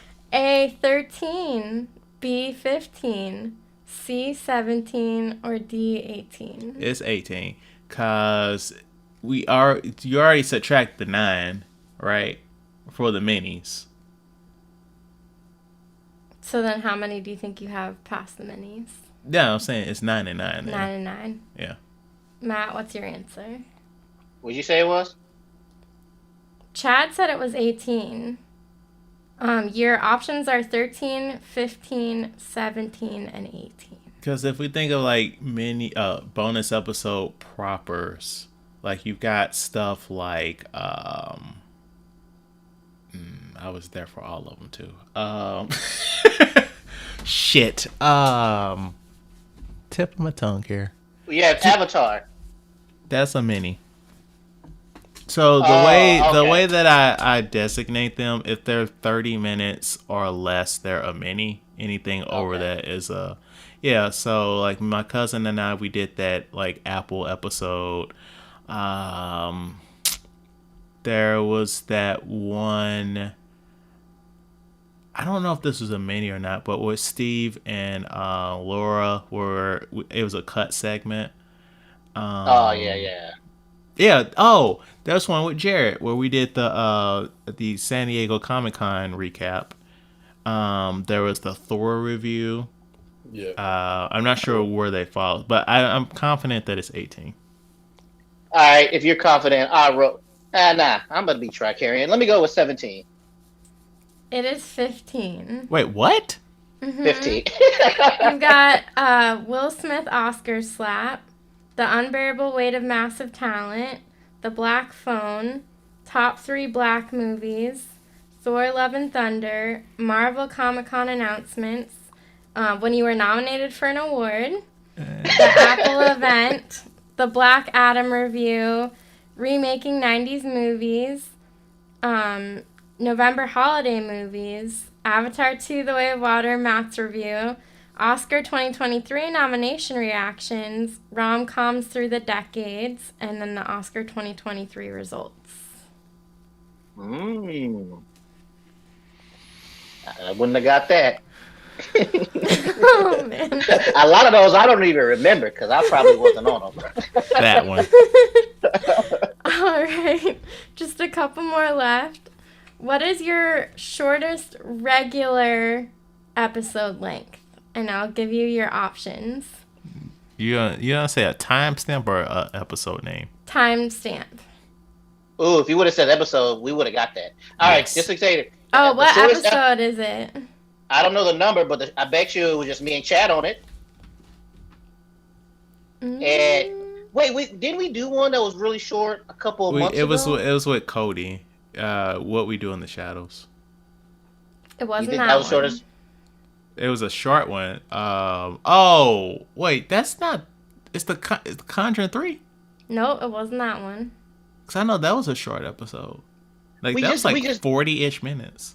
We did one. What's the episode we did after the recap? Me What and your recap?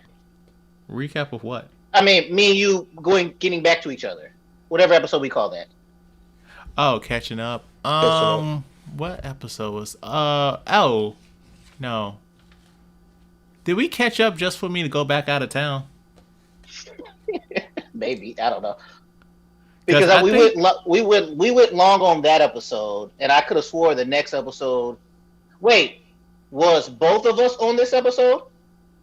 No. Okay, then the shortest episode was the one with me and my wife. What? Oh, the something. Cause your wife wasn't The on. Fable. Yeah, The Fable. It the was a friend movie, was on so that too. So it's not that one. Yeah, it wasn't that one. Damn, we had one shorter than that. Yeah, we had one shorter than that. What was the time step you said? You want me to give you the options for timestamps? Yeah. Let's hear the option. Okay. Your options are 32 minutes and 16 seconds, 33 minutes and 40 seconds, 34 minutes and 46 seconds, or 35 minutes and 26 seconds. I'm going to go with A, the shortest one. Because if it's not, I'm trying to think specifically if it's, I can't even believe that episode went that long. The one with my wife. Yeah, I'm all out. I go with A. Whatever the next one is, B, I guess. It's C, 34 minutes and 46 seconds. It was Matt Solo doing the outfit. Episode 51. Oh, that's what Laurent. Yeah, because I feel like that was either in that period of time. That was last summer. So that was either before we did that catch up or like right after we did that catch up episode. Right, yeah. And Laurent was on that one. Yeah. Yeah. What was your longest, or how long was your longest episode length? Oh, so that is You People, and it was like an hour and like 54 or 55, something like that. Do you want your options? Yeah. 1 hour 47, an hour 51, an hour 53, an hour 55. I'm gonna say an hour 53 because I know that episode was longer, but I cut something out. It wasn't like a conversation per se, but it was just like it was derivative. Matt? I like how confident I am. She's gonna be like, actually. Well, yeah, and I was gonna say, I was like, you edit this stuff, so you should know. But I'm gonna go with the last one, the hour and 55 minutes. Chad's got it, an hour 53. Right. Finally He on the edits it. board. Right, he knows this stuff. Yeah, thank you. I like this. Yeah, this I like is fun. I don't know how much the listeners are gonna hear of that. Because I'm telling you now, there's some of those questions. Like beforehand, she was like, "Oh man, I don't know how much it's gonna keep." And I was like, "Girl, come on, why would I cut it in that?" And then she asked some of those questions. I was like, "Why the fuck would you ask us that?" But it's okay, listeners. We had a good time answering these questions. Yes. That's good. Now this is in the moment, Chad. But I don't know how many of those questions editing Chad is gonna leave because some of those shit y'all can't fucking hear. Yeah, at least two of those questions. Yeah, has got to go. Yeah, Cannot make there the are a airways. Rachel was applying too much insider information. But that was fun. Thank you, Rachel. And that takes us to this week's discussion of The Prestige. I'll perform this feat in a manner never before seen by yourselves or any other audience anywhere in the world. The audience loved it. This trick is top-notch. You need to celebrate. A real magician tries to invent something new. It's something that other magicians will scratch their heads over. I suppose you have such a trick. Actually, I do. It's the one they're gonna remember me for. What happened? It was the greatest magic trick I've ever seen. I need to know how he does it. He has no trick. It's real. Every great magic trick consists of 3 acts. The first act is called the pledge. The magician shows you something ordinary. But of course, it probably isn't. The second act is called the turn. He's obsessed with discovering your method. The magician makes this ordinary something do something extraordinary. Now you're looking for the secret, but you won't find it. That's why there's a third act called the prestige. This is the part with the twists and turns, where lives hang in the balance. Julie, come on! And you see something shocking you've never seen before. This was built by a man who can actually do what magicians pretend to do. Real magic. I know what you really are. How does he do it? You want the truth? Nothing is impossible. Abracadabra. No more secrets. Secrets of my life. After a tragic accident, two stage magicians engage in a battle to create the ultimate illusion while sacrificing everything they have to outwit the other. So you guys are both veterans of this show, so fuck you. I am going to share my thoughts first. This is one of my favorite movies. Every time I watch it, I get like, I see something different in it because there's like so many layers in it. The cast was amazing. Nolan was just like fucking crushing it at the time. Not to cut you off, but when we was trying to figure out what movie we were going to do for the 100, I asked him what was his top three favorite movies, and I forget the other two he named, but I saw this one and I was like, oh, I haven't seen this one, and I went to go read the plot. And the first thing that popped in my head was magicians. So I was like, okay, let's do this one. He was like, you sure? And I was like, yes. So I intentionally didn't watch the trailer or anything else like that because I just wanted to watch the movie. And all I saw was magicians. Good. But go ahead. Sorry. I just want to give that information out because it's going to be part of my thing later on. No, I just like that it was set up on a rivalry. And they're trying to...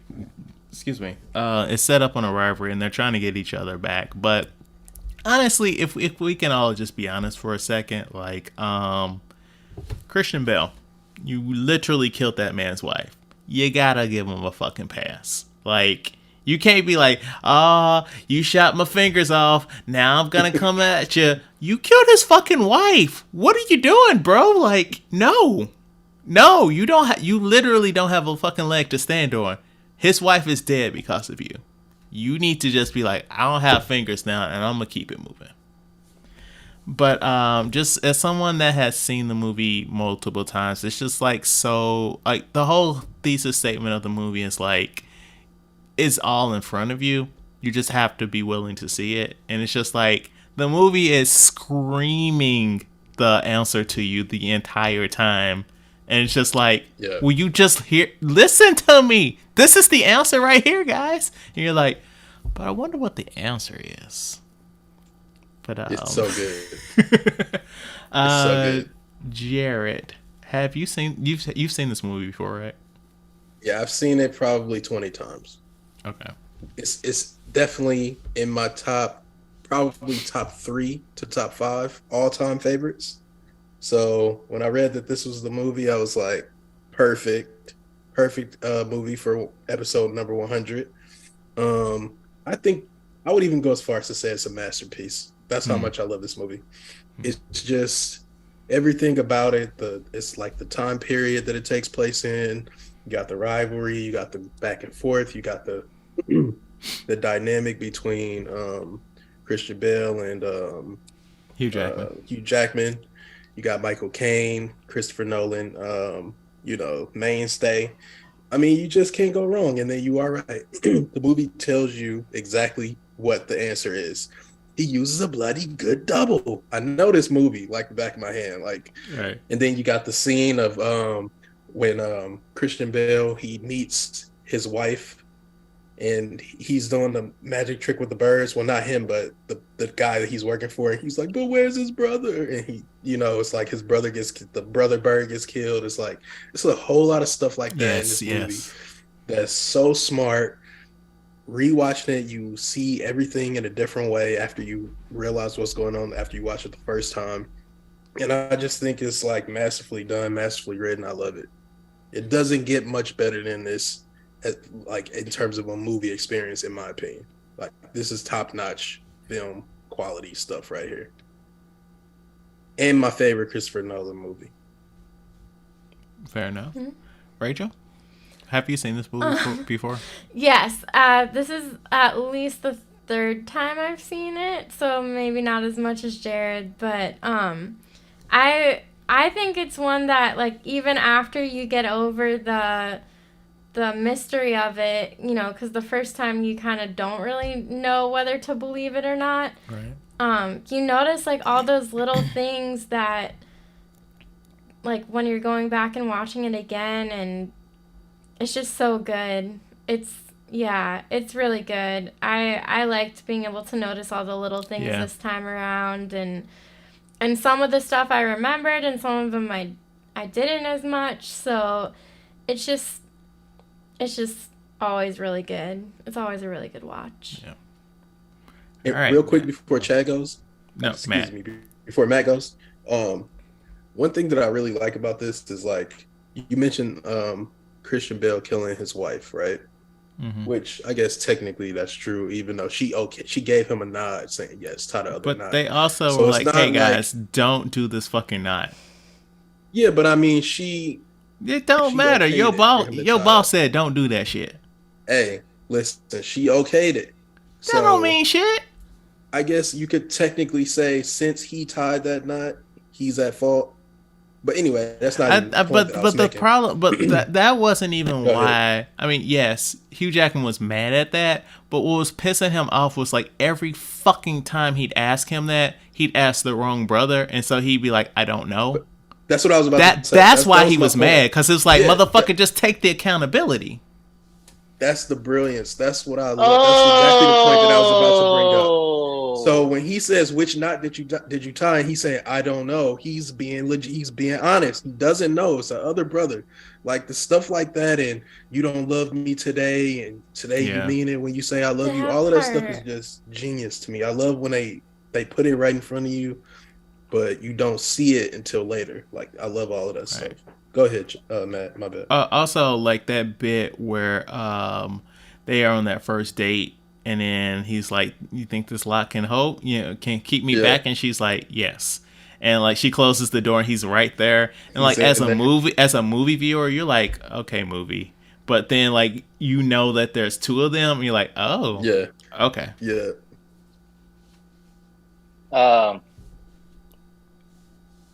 I used to want to be a magician when I was younger. I used to have I used to have the whole kits. I had the regular kits. I had the Chris Angel kits. All of that stuff. I Mind wanted to be a Freak? magician. Yeah, I used to have all that. The DVDs. I used to have all that stuff. So my wife is watching this with me, and we're like 75% in this movie. And then she's like, "Have you seen this before?" And I was like, "Nah, it's one of Chad's favorite movie." She's like, "Why haven't you seen this for? You love this type of stuff. You all about everything about this movie." And I was like, "I know. Chad didn't put me on because this is 2006. I was in the Navy and things like that. I fucking love this movie. Everything that you got, like as I'm watching this, I'm like, because I need my protagonist, like I don't know who I need to. I'm like, who's the bad guy here? I'm like, well, yeah, he helped kill his wife, but then he's doing this, and I'm like, who do I cheer for? And as of like the movie's going on, I'm loving all the illusion, everything in there. And then once they get with Tesla and everything, and then the cats and everything, the hats, I was like, oh wait, it's multiple people. And then like another thing happened, and I was like, oh wait, maybe it wasn't multiple. I was like, I told my wife, I was like, wait, oh no, wait, it's multiple people. And then some more stuff happened. I was like, wait, maybe I was wrong. It wasn't multiple people. And so then as I was going through, I was like, no wait, it is multiple people. And then I was like, hold on, wait, maybe it wasn't. And then at the end, I was like, see, told you, there was multiple people. And then I didn't catch on to. I was like, when Edward Norton's brother comes, I'm like, before that scene happened. Christian Bale. I mean, Christian Bale's brother. I was like, oh, something's gonna have to do with him because we haven't really seen his face the whole time. But then when he comes to prison, they show his face like close up, and I was like, oh, maybe it doesn't have anything to do with him. So basically, this movie, maybe I'm dumb and I didn't get the size, but like once I watched it, I got everything. But when I was watching everything, I loved everything about this movie. Yeah. From the illusions to them, the rivalry they had where they kept fucking with each other to coming on stage and doing things like that. Like, movie's phenomenal. Yeah, it was great. I'm sad that it took me this long to watch it. Yeah, this is a certified classic in my book. And just the reveal of when you, at the very end, when you see one brother, he gets hanged, the ball drops, Hugh Jackman picks it up, gets shot, and the realization on his face, like a twin, he's like, Christian Bale's like, there's nothing simple about two men sharing one life, and they show him putting their hands on the top of each of the other to match the fingers. Like that whole reveal is just so good. And for me, I watched this in like when it came out, like shortly after it came out. This might even be like one of the first movies that I saw Christian Bale in. So before Batman Begins. I can't Batman remember Begins if I came saw out Batman first in 2005, and this came out the next year. But I can't remember if I saw Batman Begins because I didn't see Batman Begins in theaters. But I remember watching this, and maybe if you really know what Christian Bale looks like and they show Fallon, you can say, wait a minute, that's Christian Bale. But for me at the time, I definitely like, you know what I mean? I don't know if I just wasn't focused in enough on him, but I didn't pick up on the Fallon being Christian Bale's twin until it was revealed. So I just think this movie is incredible. And I'm glad, like, when you said you loved the movie, Matt, I was just like, yes, like, we got another one. Like, that's how good it is. I love when people love the movies that I really, really, really, really love. So I'm glad you enjoyed it. Yeah, so, it was. Go ahead. So in my independent research for this movie, I came upon a theory that I never really thought about, but makes sense. And it said that Nikola Tesla was not Nikola Tesla. He was actually Andy Serkis. Who's Andy Serkis? Andy Serkis was his assistant. Oh. Because it was talking about how, if you recall, in the very first scene where we were supposed to meet Tesla, but we meet the assistant, like Christian Bale is studying him, just like he studied the magician that they went to visit, where he's like, "Oh, this man's on some bullshit." The fishbowl, yeah. Yeah, and then like he's like, the cipher answer is Tesla. And he's like, Tesla's like the root of everything. Like he's the key to everything, as in the key to how he lives his life. And then it's like, why would the assistant come and size up Hugh Jackman? Like when they go for the drink and he's showing him like all the technology shit. Like, why would the assistant do that? And then like also, if you notice in the scenes with Tesla and Hugh Jackman, the assistant never leaves the room, so he's always watching.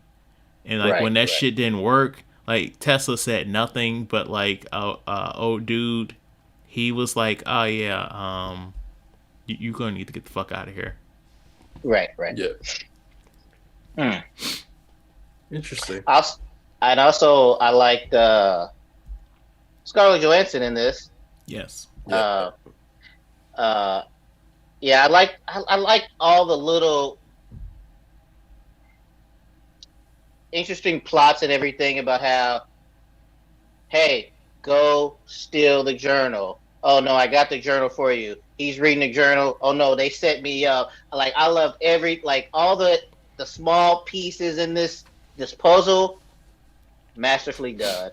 And then once they finally revealed the whole, like, your guys already mentioned earlier about the I can't tell which days you love me. Then we find out that he has a brother. And you're like, oh, that's why, because it was a different, like,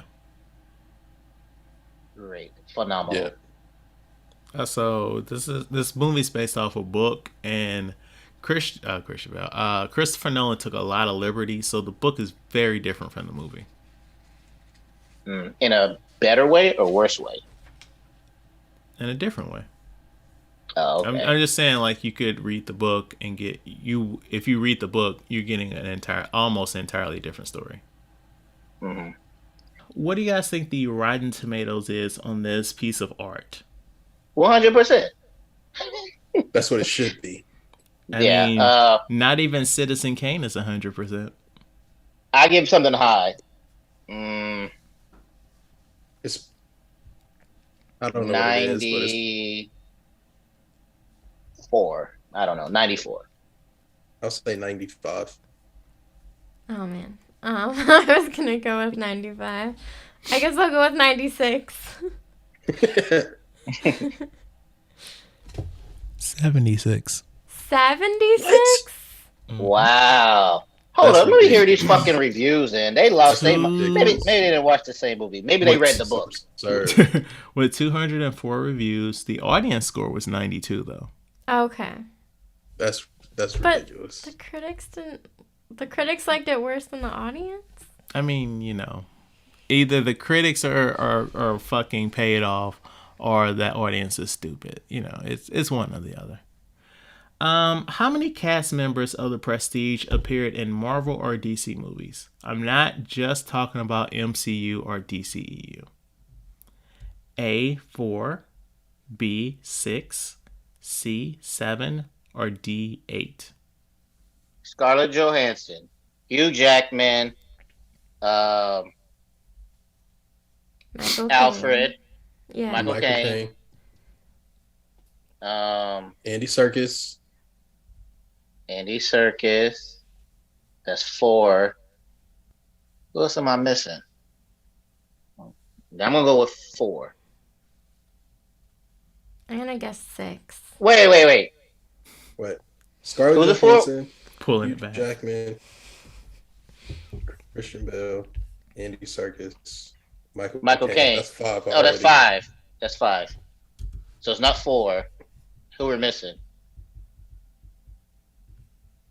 Did you have 5 as an option? I think No, Gordon's he wife doesn't. is in. What's it? Iron Man. Whose wife? Might be tripping. The wife who hung herself.